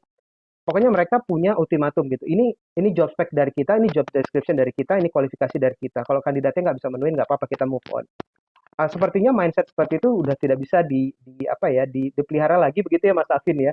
Jadi tadi udah Mas Alvin singgung gitu. Jadi ini bukan lagi sesuatu yang template based, yang one size fits all, tapi sesuatu yang bahkan hyper customized gitu, hyper tailored. Karena setiap orang, setiap generasi, bahkan setiap industri, setiap role itu ekspektasinya dan driving factorsnya itu berbeda. Dan ini yang berkali-kali setiap saya berdiskusi dengan para recruiter, Pak, Bu, mari kita lihat sama-sama apa yang bisa kita improve daripada job spec ini. Kenapa respon daripada posisi ini masih kurang baik begitu? Kenapa posisi ini masih attrition rate-nya tinggi? Kenapa turnover-nya masih tinggi? Apa yang bisa kita perbaiki? Mari kita lihat dari job spec-nya apa yang bisa kita improve dan sebagainya. Karena terus terang sesuatu yang mungkin berlaku, katakan seorang IT di 3 tahun yang lalu gitu ya, mungkin IT jangan suatu sampel yang sangat dinamis gitu ya, mereka hampir setiap bulan berubah. Mungkin saya ngomong orang sales deh. Sales tahun lalu aja dengan yang sekarang atau 2 tahun lalu gitu ya, posisi sales, job specification dan job description-nya itu mungkin akan berbeda slightly dengan hari ini gitu. Kenapa? Karena adanya yaitu aspek teknologi, driving factors, changing dynamics gitu ya, generation shift dan sebagainya. Jadi ini let's keep this in mind gitu. Jadi perlu diingatkan kepada masing-masing tentunya bahwa tidak semuanya itu sama begitu ya. Nah, jadi ini kalau boleh saya demokan sedikit gitu supaya rekan-rekan semua di sini mungkin ada yang udah pernah coba, tapi yang belum pernah lihat dan pernah coba. Jadi Law of Attraction ini adalah sebuah survei yang sebenarnya bisa dilakukan, ada tools-nya gitu ya, untuk Bapak Ibu di sini bisa permainkan gitu, bisa coba melihat langsung secara real time gitu ya. Jadi saya coba klik. Ini sebenarnya ini hanya link biasa gitu. Jadi kalau Bapak Ibu mau cari tahu gitu sebenarnya Law of Attraction, mungkin saya lakukan dari awal aja gitu ya. Itu sebenarnya ada di portal Jobstreet. Gitu ya. Jadi Jobstreet langsung aja Bapak Ibu masuk ke jobstreet.co.id. Bagi yang belum pernah lihat portal Jobstreet, sekali saya sarankan coba deh masuk lihat-lihat iklan, coba experience apa yang kandidat rasakan gitu ya, journey-nya seperti apa. Karena di situ banyak sekali resources. Salah satunya adalah si Law of Attraction ini. Nah, caranya masuk ke jobstreet.co.id dan kita masuk ke sisi perusahaan. Kenapa? Karena ini perspektifnya daripada job giver ya gitu. Jadi employer atau hirer kita sebut. Nah, lalu masuk ke sisi perusahaan, kita ke Law of Attraction. Namanya catchy banget ya gitu ya. Dulu awal-awalnya kita sosialisasikan ini orang pikir wah ini apakah app yang buat cari jodoh begitu ya. Sebenarnya tidak. Jadi ini benar-benar memberikan solusi untuk daya tarik menarik minat si pencari kerja tadi. Nah, di sini Bapak Ibu bisa lihat. Yang sebelah kiri gitu ya, ketika kita masuk ke Law of Attraction ini adalah summary atau spotlight dari survei ini yang bisa dibagi berdasarkan industri. Jadi kalau misalkan Bapak Ibu di industri manufaktur, katakan agrikultur atau healthcare, atau mungkin engineering, atau mungkin architecture dan sebagainya, itu bisa dilihat rangkumannya secara keseluruhan daripada survei tersebut. Nah, itu adalah satu resources yang katakan quick guard gitu ya, sebelum kita mau melakukan suatu hiring program atau rekrutmen program gitu ya dalam waktu dekat, itu kita planningnya, kita baca dulu rangkumannya dari industrinya. Jadi kita tahu seperti apa. Nah, namun yang mau saya ceritakan gitu ya, seperti yang tadi Mas Alvin sudah singgung, bagaimana sih caranya kita supaya bisa mengadjust gitu ya. Kalau tadi kita lihat antara Gen Z dengan milenial itu money and flexibility. Lalu ada intrinsic dan extrinsic. Lalu ada juga yang namanya aktualisasi diri, ada juga yang individu, ada juga yang teamwork. Ini semua sangat confusing ya, cukup membingungkan. Jadi mulainya dari mana? Sebenarnya simple. Apa yang menonjol dari perusahaan Bapak Ibu? Apa yang perlu diperbaiki? Apa yang menonjol? Dari situ kita mulai. Nah, baru kita desain rekrutmen proses kita dari situ, gitu ya. Nah, atau langkah berikutnya bisa coba melusuri Law of Attraction ini. Ya, kita masuk saja. Nah, lalu saya ingin menelusuri data. Nah, ini yang tadi saya sempat singgung mengenai ada variabel begitu ya, ada industri, spesialisasi, jenis kelamin, generasi, sampai status pekerjaan. Nah, jadi Bapak Ibu sangat fleksibel. Bagaimana mau approach proses rekrutmen ini? Apakah dari sisi katakan misalnya Bapak Ibu di sini ada affirmative program misalnya atau ada inclusivity misalnya Bapak Ibu mulai dari jenis kelamin atau mulai dari misalkan dari generasi juga bisa. Nah, karena kita hari ini ngomong generasi, kita masuk ke generasi. Kita ambil contoh. Nah, generasi, kita masuk Generation Z. Nah, dari sini Bapak Ibu langsung bisa melihat summary secara umum, yaitu yang direpresentasikan oleh grafik ini. Gitu ya, faktor ketertarikan utama untuk Gen Z yang warna hitam, dan total seluruh responden untuk Indonesia yang 9.000 plus tadi, 9.800. Nomor satu ternyata untuk Generation Z, itu ya usia 18 sampai 23 itu, ini adalah peluang pengembangan dan jenjang karir. Berbeda dengan seluruh responden, yaitu gaji nomor satu. Baru diikuti oleh gaji, baru diikuti oleh jaminan kerja.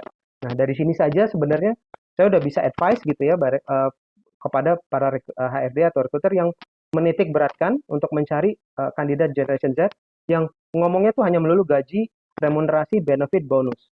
Padahal bukan itu yang mereka dengar. Jadi yang mereka mau lihat, yang mereka mau tahu adalah pengembangan dan jenjang karir. Gitu ya. Simpelnya seperti itu. Nah, kalau kita mau dig lebih dalam lagi gitu ya, deep dive gitu, kita bisa turun ke bawah. Ini adalah parameter yang di breakdown. Mungkin saya besarkan sedikit. Oke. Ini yang hijau kembali lagi adalah Generation Z, dan yang biru ada responden. Jadi ini bisa sebagai perbandingan gitu ya. Nah, dari sini kita lihat dari semua responden yang menjawab untuk Generation Z gitu, seberapa penting sih peluang pengembangan dan jenjang karir? Itu 15,4% yang menjawab itu paling penting. Bahkan di atas gaji kompensasi.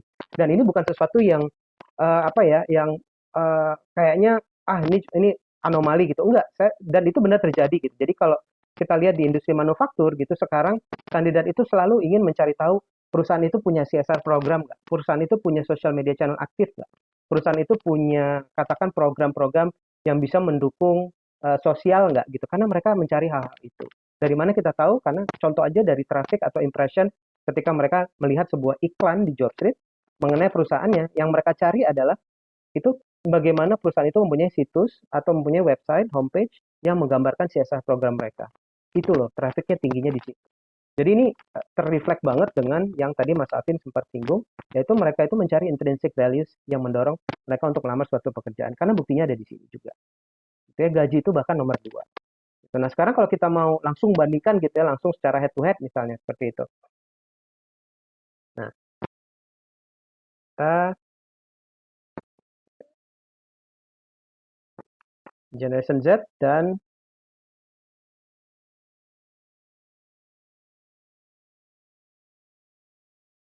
kita bandingkan dulu dengan, kita ambil contoh satu industri misalnya ya.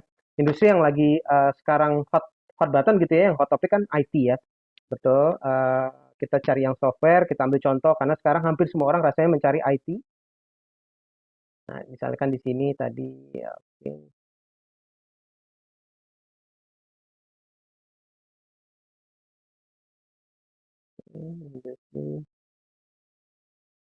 Oke. Nah, ini sebagai contoh aja bagi Bapak Ibu, misalkan nanti industrinya mungkin tidak IT, ini saya ambil contoh IT, lalu kita masuk ke direct head to head comparison gitu misalnya ya. Ya, nah ini di sini. Kita pilih kategorinya, kita pilih generasi, lalu kita membandingkan untuk driving factors pada generation Z dan millennials di industri IT. Ya, kita pilih aja. Nah, mari kita lihat. Tadi Deloitte sempat singgung perbedaannya seperti apa. Mari kita lihat sama-sama. Ternyata benar. Nomor satu, bagi Generation Z adalah peluang pengembangan dan jenjang karir. Gitu ya. Lalu ada keseimbangan waktu kerja dan pribadi. Ini sedikit berbeda. Begitu. Kita lihat di sini untuk millennials, gaji kompensasi pada waktu itu setidaknya itu 12,8%. Jadi itu mereka lebih emphasize itu daripada work-life balance untuk millennial. Sementara untuk Generation Z, buat mereka itu adalah peringkat kedua. Begitu. Jadi dari sini yang ingin kami sampaikan gitu Bapak Ibu, alangkah baiknya ketika Bapak Ibu, sekarang kan demand-nya tinggi sekali nih untuk anak IT. Wah, saya mau cari anak IT yang Gen Z yang ngerti program A, program B, software A, software B, terus banyak banget kualifikasinya dan job spec-nya tanpa memikirkan kompensasi atau komunikasi mengenai benefit. Nah, itu saya hampir bisa jamin gitu ya, nanti responden untuk iklannya ataupun talent pool-nya yang didapatkan daripada iklan tersebut mungkin tidak akan setinggi apabila kita mengconsider katakan driving factors ini pada iklan kita. Nah, kurang lebih begitu. Terus bisa kita lihat sampai ke bawah gitu. Sebenarnya apa sih yang menjadi penting buat generasi tersebut gitu ya. Bahkan ada reputasi perusahaan di sini, kita lihat tanggung jawab sosial perusahaan. Dan ini akan dinamis bentuknya Bapak Ibu. Jadi ketika Bapak Ibu mencari industri lain, membandingkan parameter yang lain, dia bentuknya akan menyesuaikan dari respon yang didapatkan. Nah, sekarang saya mau ngomong yang practical application-nya begitu ya. Saya kembali lagi ke ini saya presentasi. Jadi practical application-nya kurang lebih seperti ini. Ketika Bapak Ibu mendesain sebuah iklan, gitu ya, pastikan itu menggambarkan, menceritakan driving factor tadi supaya itu bisa menangkap attention dan bisa mengattract kandidat-kandidat generasi Z dan milenial tadi gitu ya. Nah, contohnya seperti iklan yang ada di Jobstreet sekarang ini langsung di-highlight gitu loh, jenjang karir yang menarik, komisi yang menarik, budaya kerja, ini langsung dikomunikasikan, langsung di-describe di badan iklannya. Seperti itu. Nah, ini contoh-contoh, saya ambil sedikit beberapa contoh yang katakan iklan paling populer gitu ya. Jadi Bapak Ibu bisa mendapatkan gambaran. Nah, mereka menggambarkan perusahaan mereka itu young gitu ya, young and dynamic, dengan menggambarkan foto-foto timnya, lalu ada outing timnya atau ada kebersamaan timnya, dan it's all about team, it's all about social gitu. Jadi nggak ada yang masih banyak sekarang perusahaan yang nampilin produknya, ini loh traktor jenis B, traktor jenis C, atau ini produk kita lain yang A, lain B, padahal bukan itu yang mereka lihat. Jadi mereka mau melihat bagaimana sih working with you gitu loh. Nah, ini contoh lainnya begitu. Bahkan ada keuntungan di sini menggambarkan, oh ya nanti experience regional team gitu ya, ini nanti mendapatkan mentoring, mendapatkan able to speak English, jadi diajarkan untuk berbahasa Inggris. Dan di sini nanti ngomonginnya lagi-lagi tentang tim. Jadi ini yang tadi sempat dibicarakan kita gitu ya, kita mau mengubah mindset bahwa tidak melulu kok mengenai materi maupun gaji. Ayo kita deep dive, kita lihat resources yang ada, baik dari Deloitte tadi maupun bisa menggunakan Laws of Attraction. Kurang lebih sih begitu dari saya, Pak Boyo. Oke, thank you Mas Rekal.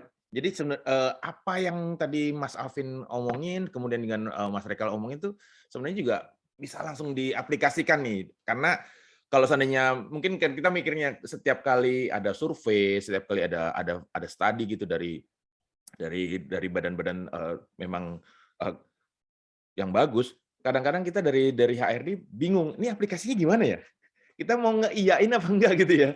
Tadi Mas Alvin juga bilang, wah ya kalau seandainya pengen ngeiyain semua juga kita jangan terlalu reaktif gitu, karena kalau hanya sekedar simpati, ujung-ujungnya kan bottom line bisa jebol juga nih kan ya. Kalau semua disediain gitu. Nah, sekarang pertanyaan nih buat Mas Alvin sama Mas Rekal nih, kalau mungkin terserah siapa yang mau jawab. Ini dari Q&A-nya Bapak Ibu semua nih udah pada banyak pertanyaan nih. Mungkin buat ke Mas Alvin dulu nih. Contohnya nih, kan tadi Mas Alvin bilang ada proposal personal, ada tailored remuneration, gold culture gitu. Itu gimana ya cara ngenerapin itu? Kan semuanya itu ideal semua tuh. Empat-empatnya itu ideal. Tuh, tapi ada nggak? Is there any simple way gitu ya untuk ngerangkum itu semua dan kita mungkin ya dalam 2-3 tahun kita bisa evolve perusahaan kita mendapatkan 4 aspek tadi. Terutama meyakinkan para bos ya yang baby boomers atau yang di diner generation tadi gitu. Gimana caranya Mas Alvin kalau boleh tahu? Betul. Jadi kalau saya selalu membayangkannya itu kita bisa pakai beberapa model design thinking, Mas Guyup. Kayak misalnya empathize, explore, execute. Empathize itu kan bagaimana kita benar-benar mengetahui siapa sih user kita, siapa sih yang istilahnya jadi calon karyawan kita nanti. Explore, tadi benar kata Mas Guyup, nggak mungkin semua ide itu kita hajar. Ya kalau budgetnya unlimited, syukur alhamdulillah gitu kan. Tapi kalau ada limitation, gimana? Apakah harus selalu duit apa enggak? Nah itu kita explore cara-caranya. Execute, kita bisa start small. Misalnya apa? Dengan populasi yang terbatas. Dengan misalnya hanya, untuk populasi karyawan tertentu aja. Misalnya di bidang tertentu, di bagian tertentu, kita coba tes nih, dengan remuneration program tertentu misalnya. Atau dengan misalnya development program tertentu. Jadi empathize, explore, execute itu cara yang paling gampang gitu ya, 3E, empathize, explore, execute, untuk benar-benar ngelihat bisa nggak sih ide kita itu berjalan. Nah, itu kalau kita ngomong secara design thinking ya, secara umum gitu ya. Tapi kalau kita biasa Deloitte, kita akan punya point of view, kita juga lihat overarching opportunities-nya, kita akan bisa melihat itu benar-benar secara komprehensif lah. Tapi tadi saya share spoilernya aja gitu ya. Terus selain itu, apa sih yang misalnya kita bisa lakukan gitu. Kalau kita ngomong dalam 2 tahun hingga 4 tahun ke depan, kita pengen ada sesuatu yang real yang bisa dicoba gitu ya, secara self-trial misalnya. Saya selalu bilang kalau kita melakukan sesuatu harus berdasarkan data dan fakta. Jadi yang bisa kita lakukan adalah apa? Mungkin kita, wah berarti survei dong. Ya nggak harus survei juga sih. Ada bisa campur antara survei dan juga FGD. Karena setahu saya tuh zaman sekarang ada juga teknologi gitu ya, dia bisa cover sampai 1.000 orang, either live atau misalnya semi live, itu bisa mengcover sekaligus teknologi untuk survei dan juga FGD sekaligus. Maksudnya gimana? Kalau survei kan biasa pertanyaannya flow selesai. Nah, kalau FGD itu bisa kayak konfirmasi, menghubungkan segala macam, itu ada teknologi zaman sekarang. Nah, ada juga teknologi lain dari salah satu anak perusahaan SAP, kita nggak boleh nyebut lah ya, konfidensial, maksudnya kayak lebih ke etik lah. Itu dia bisa kayak langsung memappingkan gitu menggunakan AI. Nah, tapi kalau kita nggak ada budgetnya Mas Alvin, masa invest ke yang canggih-canggih kayak gitu buat dapetin data? Sebetulnya prinsipnya adalah employee experience, ya, paling sederhana. Ini jadi studinya Josh Bersin juga.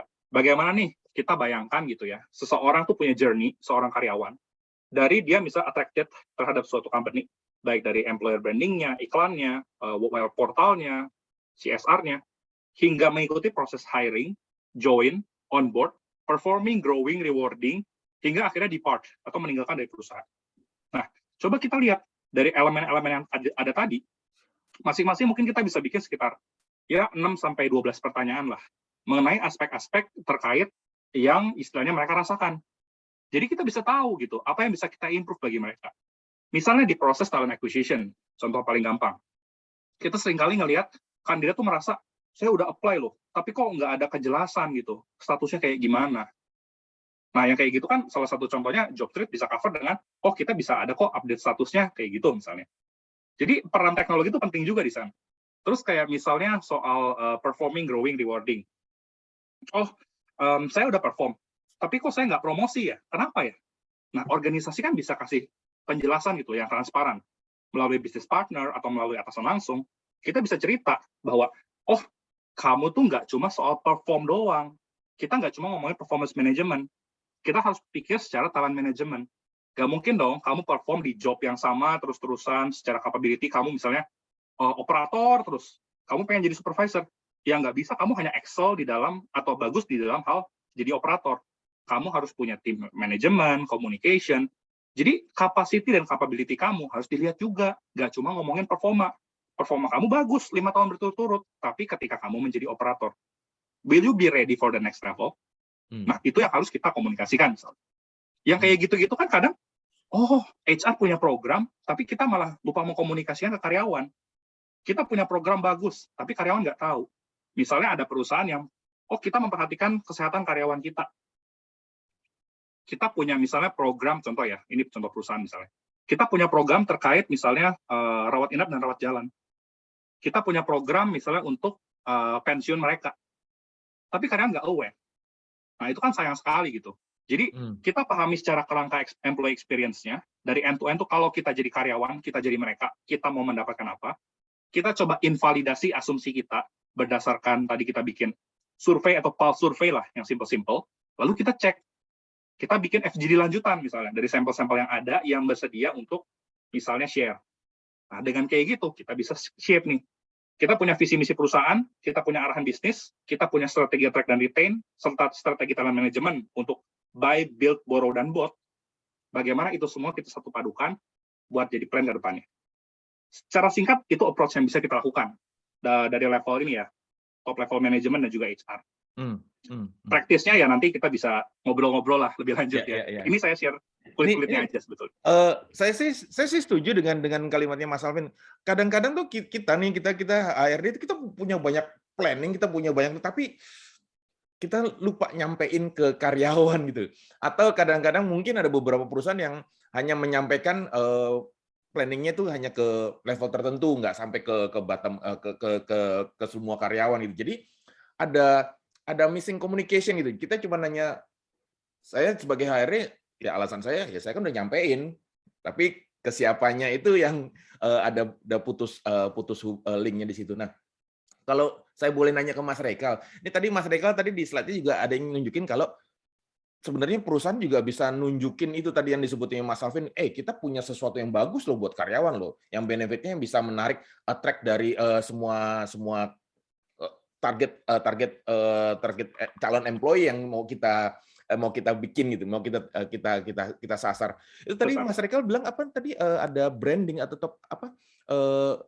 Ya, EVP. jadi namanya ya betul. Jadi dia branded ad tipenya. Itu adalah salah satu iklan yang kita percaya di Jobstreet bahwa merepresentasikan komunikasi terbaik gitu ya untuk mendapatkan kandidat apa yang mereka cari gitu. Jadi itu perlu banget kita komunikasikan itu secara concise, spesifik dan direct gitu. Jadi jangan ngumpet-ngumpet, Jangan diem-diem, jangan nanti dikasih taunya pas interview misalnya gitu, atau dikasih tahu bagi orang tertentu. Jadi kita komunikasikan kalau memang benefit itu ada dan exist dan bisa di-apply atau bisa diberlakukan kepada semua pelamar, kenapa tidak dikomunikasikan? Itu salah satu yang membuat posisi tersebut itu unik, bahkan bisa berkompet perusahaan yang katakan startup, perusahaan yang UMKM sekalipun, kalau dia punya unik competitive advantage gitu yang bisa dikomunikasikan, dia akan membuat iklannya itu berbeda dengan perusahaan multinasional sekalipun begitu Pak Guyub. Jadi itu penting banget untuk langsung dikomunikasikan. Nah ini sayangnya saya masih temukan gitu ya dengan beberapa HRD yang bilang, aduh kita benefitnya kayak biasa deh, yang lingkungan dinamis, pokoknya nanti dapat asuransinya juga nggak jelas apaan. Pokoknya nanti mereka dapat fasilitasnya juga mereka masih belum tahu apa. Nah ini yang perlu di-establish di awal gitu, Bapak Ibu percaya nggak bahwa ada sesuatu yang unik dari posisinya. Kalau misalkan HRD-nya sendiri nggak tahu posisi ini uniknya apa, dia akan sangat sulit menjual gitu ya dalam tanda kutip ini kepada kandidat yang melamar. Gitu. Nah, Oke. Berarti ada istilah yang sekarang lagi ngetren nih. Kalau emang ada flexing dikit nggak apa-apa lah ya. Nggak terlalu, jangan kalau bikin rebutan talent, apalagi talent millennials atau Gen Z yang bagus, flexing dikit nggak apa-apa, jangan terlalu humble gitu ya istilahnya. Betul. Karena memang dari surveinya Deloitte sama Jobstreet emang itu calon-calon karyawan tuh juga butuh informasi gitu. Jangan sampai kita hanya bersembunyi di brand kita, tapi apa yang bagus pun kita nggak sampaikan, itu sayang banget. Nah, buat teman-teman HRD, ayo flexing dikit nggak apa-apa, karena ini talent war loh, teman-teman rebutan loh, walaupun mungkin di sini ada lebih dari 100 orang, tengok kiri tengok kanan gitu ya, itu sebenarnya kalian kompetitor loh, saling merebutkan kandidat yang betul. Tadi sebetulnya bagus juga tuh ini ya, kita zaman sekarang itu udah nggak bisa ngeliat, oh HR tuh hanya ngerjainnya begini aja. HR itu zaman sekarang jadi kayak marketing juga gitu loh. Marketing punya customer atau consumer experience ya, mereka ngelihat data segala macam, apa yang menarik bagi mereka, bagaimana ini bisa convert menjadi sales dan lain-lain. Kita juga punya employee experience loh sebagai HR gitu. Bagaimana kita meleverage diversity, equity and inclusion gitu. Bagaimana kita bisa benar-benar membuat program yang tepat sasaran, dan bagaimana ini nggak cuma bagus doang on paper, tapi orang paham dan menjadi top of mind. Mirip cara-cara marketing lah sebetulnya. Jadi HR juga harus work like marketing. Ya. Thank you. Nah, ini ada satu pertanyaan dari Mas Budi Santoso. Ini kan ceritanya kita ngomongin tentang milenial atau Gen Z nih. Mereka karena kita udah common knowledge lah kalau millennials itu memang mereka they are smart, they are outspoken gitu kan. Mereka kreatif gitu ya. Tapi ada juga yang dari sisi yang mungkin teman-teman HRD nganggep kok mereka karena saking cepatnya mereka nggak deep ya gitu ya. Gimana caranya mereka juga meyakinkan gitu, kita sebagai HRD atau kita sebagai mungkin atasan mereka meyakinkan bahwa detail itu juga penting loh. Jangan cuma tahu kulitnya, tapi detail itu juga penting. Cepat boleh, tapi kalau di dalamnya nggak matang juga nggak enak juga kalau misalnya kita mau create makanan. Ini kira-kira menurut Mas Alvin gimana sih cara kita bisa yakinin itu kalau there is something good gitu ya untuk go detail, not only fast. Ya, jadi gini, kalau misalnya kayak Gen Z gitu ya, atau bahkan milenial yang ujung-ujung kanan gitu, yang udah baru-baru, mereka kan ada pengennya cepat-cepat gitu ya, pengennya apa-apa, ya udahlah, yang penting beres gitu. Jadi di satu sisi gitu ya, kalau tadi kita balik ke hasil research-nya, kita harus beri mereka tuh sense of purpose, bener nggak? Nah, sense of purpose ini kita nggak bisa langsung ngomong kayak kamu harusnya begini, kamu harusnya begitu, itu nggak akan masuk, pasti mental. Mereka akan merasa, kok nguruin banget sih, malesin deh, bye gitu kan. Tapi kalau dengan approach adalah sense of purpose, kita ajak mereka berpikir, kita ajak mereka ngobrol gitu misalnya. Kamu loh, ini kan kerjaan kamu ya, menurut kamu beres. Tuh. Tapi coba kamu bayangkan, ya, kalau kamu ada di posisi yang terima suatu kerjaan dari tempat lain, ternyata menurut orang tersebut kerjaannya beres. Tapi bagi kamu itu nyusahin kamu. Apa kamu tega nyusahin orang lain? Jadi bayangkan kalau kamu connecting the dots nih, bro atau sis, kamu ada kerjaan dari tempat lain, masuk ke kerjaan kamu juga memberi impact ke orang lain. Nah, purpose kalian kan harus jelas, sinerginya gimana? Ini balik ke poin yang tadi, mereka lebih senang individualis gitu. Oh, yang penting kerjaan saya beres, yang lain teamwork nggak tahu deh. Kita ajak mereka berpikir ke sana. Ketika mereka dapat sense of purpose-nya, oh, gampangnya tuh saya jangan nyusahin orang lain. Kita dimintain data soal ini, kita cuma kasih data mentah, nggak kasih beberapa insight atau rekomendasi hal yang bisa dijadikan studi. Oh, ternyata itu nyusahin orang ya. Jadi dengan diajak berpikir kayak gitu, kita bisa, istilahnya apa ya, kalau istilah saya motivate dan activate mereka gitu. Sehingga ke depannya mereka akan berpikir, oh biar nggak nyusahin orang, saya bisa kasih begini. Saya bisa kasih nih rangkumannya di dalam email, berupa bullet point 1, 2, 3, dan juga rekomendasi atau ajakan untuk diskusi. Dengan kayak gitu kan akhirnya komunikasi mereka juga jadi lebih enak. Di satu sisi juga mereka istilahnya apa ya, nggak cuma raw product aja, mereka udah memberikan value added di dalam sana. Sehingga mereka sadar, oh ternyata untuk beberapa model kita bisa kasih insight, tapi detailnya di appendix aja ya. Kita bisa kasih keterangan bahwa yang file yang ini mengacu ke tabel yang mana ya. Yang akhirnya apa? Memudahkan orang untuk melihat detailnya juga. Gitu. Jadi kita trigger dari sense of purpose-nya mereka gitu. What's your purpose? What's your impact? Nyusahin orang nggak? Gitu. Itu cara praktikal paling mudahnya ya. Iya. Berarti ini buat teman-teman HRD ini sama kayak pertanyaannya Febrian Mujahid nih. Gimana sih caranya jadi intermediary gitu? Jadi orang penengah antara top manajemen yang baby boomer yang kolot dengan yang Gen Z atau junior-junior tadi. Itu kita jadi translator tuh gimana caranya Mas Alvin? Kita nerjemahin seperti itu. Jadi kalau kita bicara agak sembrononya ya, kita jangan sampai benar-benar jadi messenger yang istilahnya pasif. Lempar ke sini, kita berusaha translate. Lempar ke sini, kita berusaha translate. Tapi coba kita istilahnya jangan jadi barrier, kita ajak mereka bertemu. Ya. Nah, ajak mereka bertemu salah satu approach-nya kayak yang tadi saya cerita, bisa dengan kayak misalnya reverse mentoring, gitu kan. Ini mungkin nggak common, tapi bisa dicoba, gitu. Yang kedua adalah, kalau misalnya kita memang mau jadi middle messenger, gitu ya, kita harus agree terhadap satu source of truth bagi mereka berdua. Apakah itu dalam bentuk dashboard, kalau misalnya untuk performance, atau untuk project tracker. Apakah itu dalam bentuk misalnya bi-weekly atau monthly report, yang template atau formatnya udah sama-sama kita setujui. Bagaimana kita bisa memberikan fasilitasi gitu ya untuk si generasi boomer dan Z yang kita terapit di tengah-tengah gitu ya, untuk mereka tuh sama-sama komunikasi dengan bahasa yang sama. Nah, peran kita di sana, kita jangan jadi middleman, kita harus menjadi fasilitator diskusi. Kuncinya di sana sebetulnya. Nah, fasilitator diskusi ini apakah berarti langsung bisa diaplikasikan? Enggak juga. Makanya dalam beberapa hal, kita perlu punya kayak semacam program yang jelas. Kita harus sasar mereka dari early career. Dan nggak cuma buat MT ya, bisa buat seluruh karyawan juga gitu. Kalau yang tadi main ID, contohnya ya kita berperan sebagai fasilitator. Kita co-create sama tim talent and development mereka, bagaimana nih untuk menghubungkan keduanya.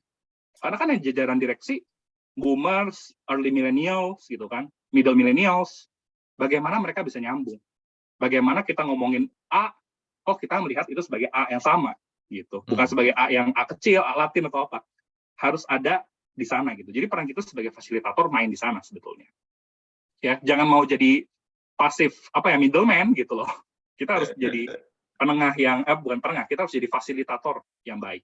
Ya. Gitu. Ya. Nanti tujuannya kita bisa jadi ya super HR gitu, karena memang kalau sekarang bahkan istilah HRD sekarang udah mulai ditinggalkan. Ini kayak sekarang kayak namanya jadi user experience ataupun people experience manager, bahkan sekarang ada beberapa perusahaan yang menggunakan istilah itu gitu. Experience loh teman-teman loh. Nggak cuman ada personalia gitu ya. Betul. Nggak cuma admin HR. Gitu. Tapi sekarang udah jadi experience, karena memang karyawan nggak cuman butuh kerja gitu. Nggak cuman butuh ya datang kerja, terus terima gaji udah selesai. Tapi tadi kata Pak Rekel, bahkan karyawan-karyawan sekarang juga membutuhkan ada keinginan tertentu yang sebenarnya harus dipenuhi gitu. Bahkan tadi kalau nggak salah tadi di slide-nya Mas Rekel di bagian law of attraction ada bagian yang nice to have, must have gitu ya Pak Rekel ya? Iya, betul banget. Nah, ini yang sebenarnya perlu ditanyakan diri sendiri gitu ya, bagi para HRD. Sering banget gitu kalau saya diskusi, Pak mencari talentnya seperti apa sih? Oh ya harus bisa ini, saya dikasih job sheet-nya gitu ya, atau specification-nya.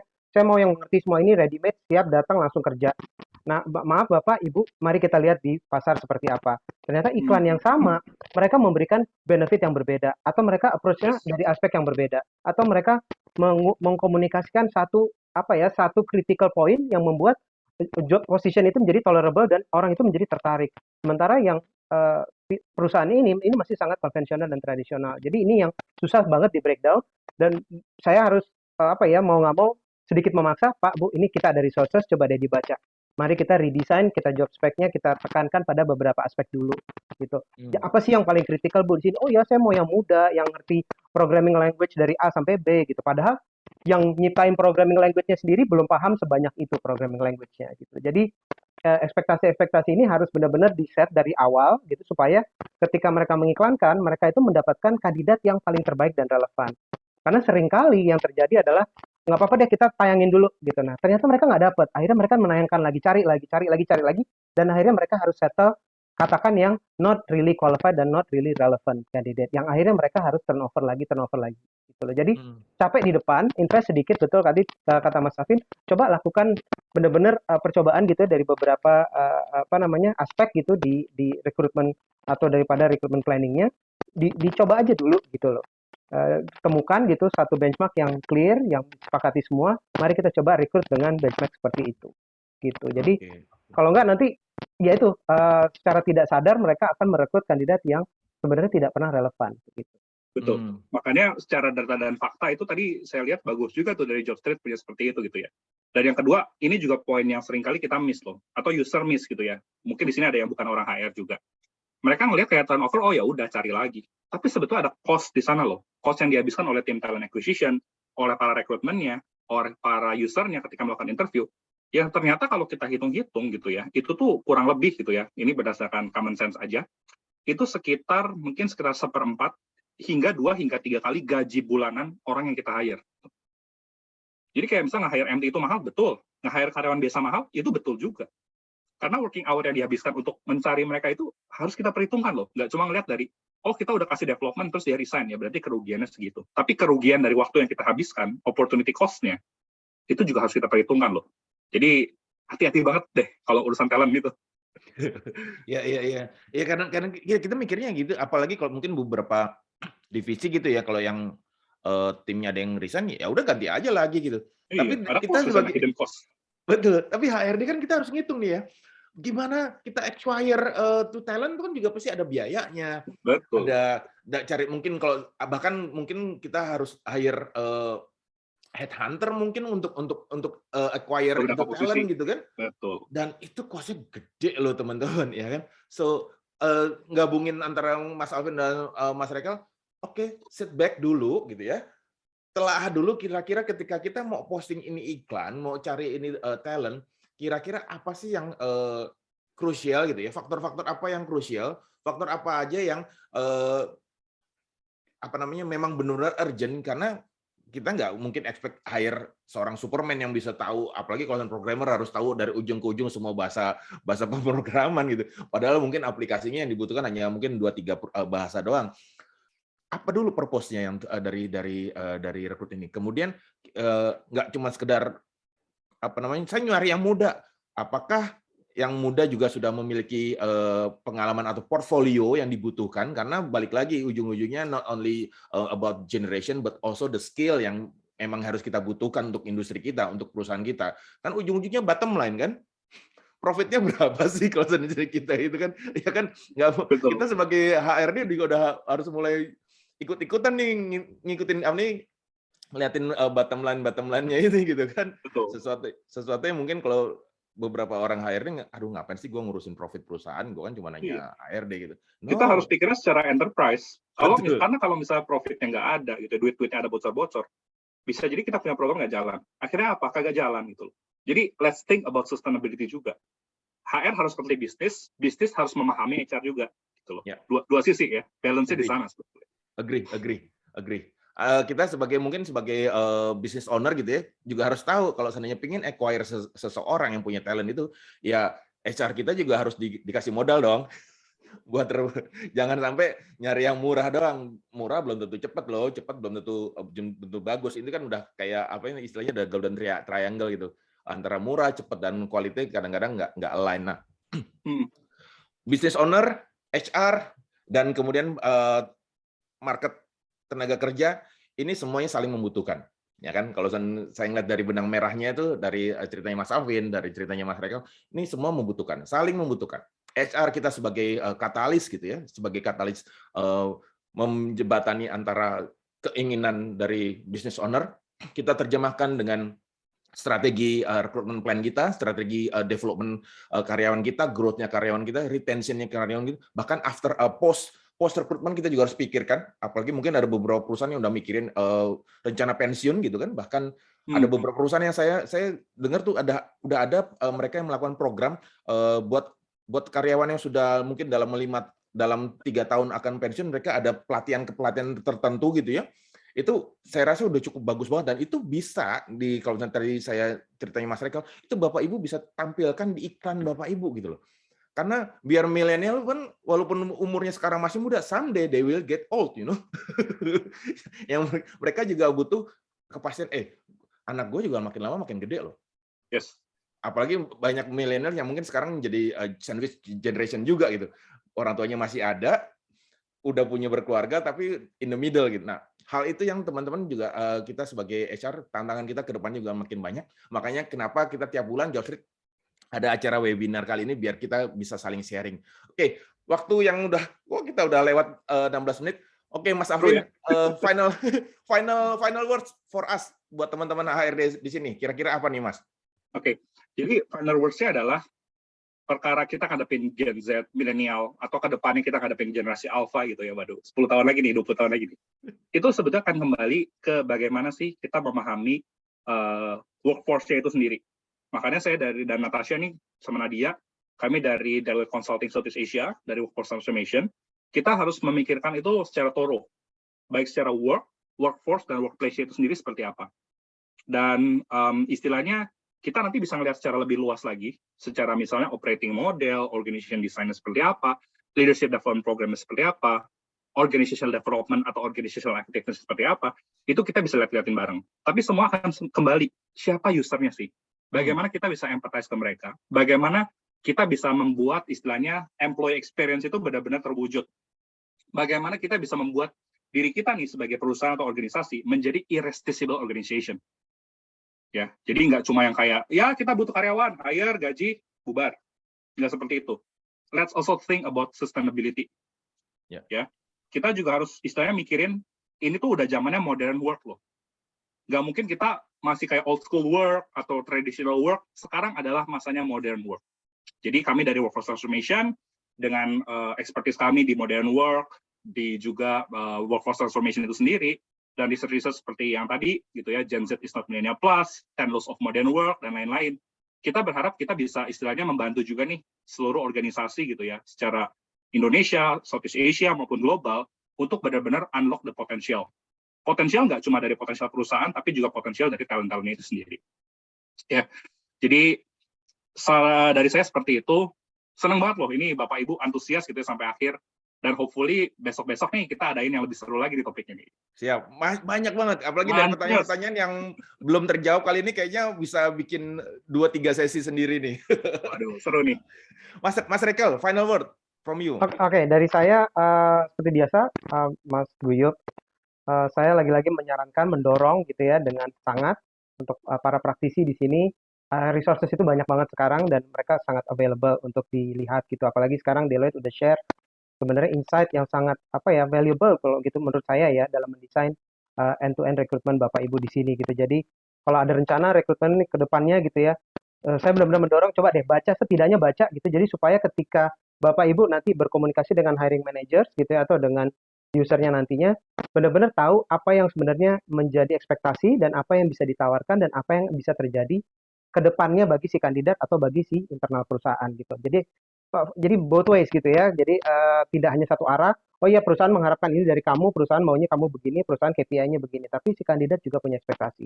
Gitu. Kita jadi di Jobstreet punya unique perspektif. Kita melihat dari sisi job giver dan job seeker begitu. Jadi Bapak Ibu bisa mulai itu mudah banget gitu ya. Tadi kalau Mas Afin bilang yang sangat komprehensif bisa melihat dari berbagai aspek dan bisa mendalam. Nah kalau saya cukup baca resources, Bapak Ibu mau mencari siapa, gitu, mencari peran apa di industri apa, baca dari resourcesnya, baru Bapak Ibu bisa pelan-pelan desain nanti interview questionnya kayak apa, bentuk iklannya seperti apa, benefitnya apa, bahkan retention programnya itu mau dititik beratkan bagian yang mana. Apakah di benefit, apakah di materi, apakah di development, mungkin CSR program dan sebagainya. Jadi resources is available, talk to us gitu ya, bicaralah dengan account manager Bapak Ibu. Bagi yang belum pernah bekerja sama dengan JobStreet, coba aja nanya-nanya, ngobrol-ngobrol seperti apa sih solusi yang ada di JobStreet. Gitu sih, Mas Tuyup. Oke, thank you Mas Rekel.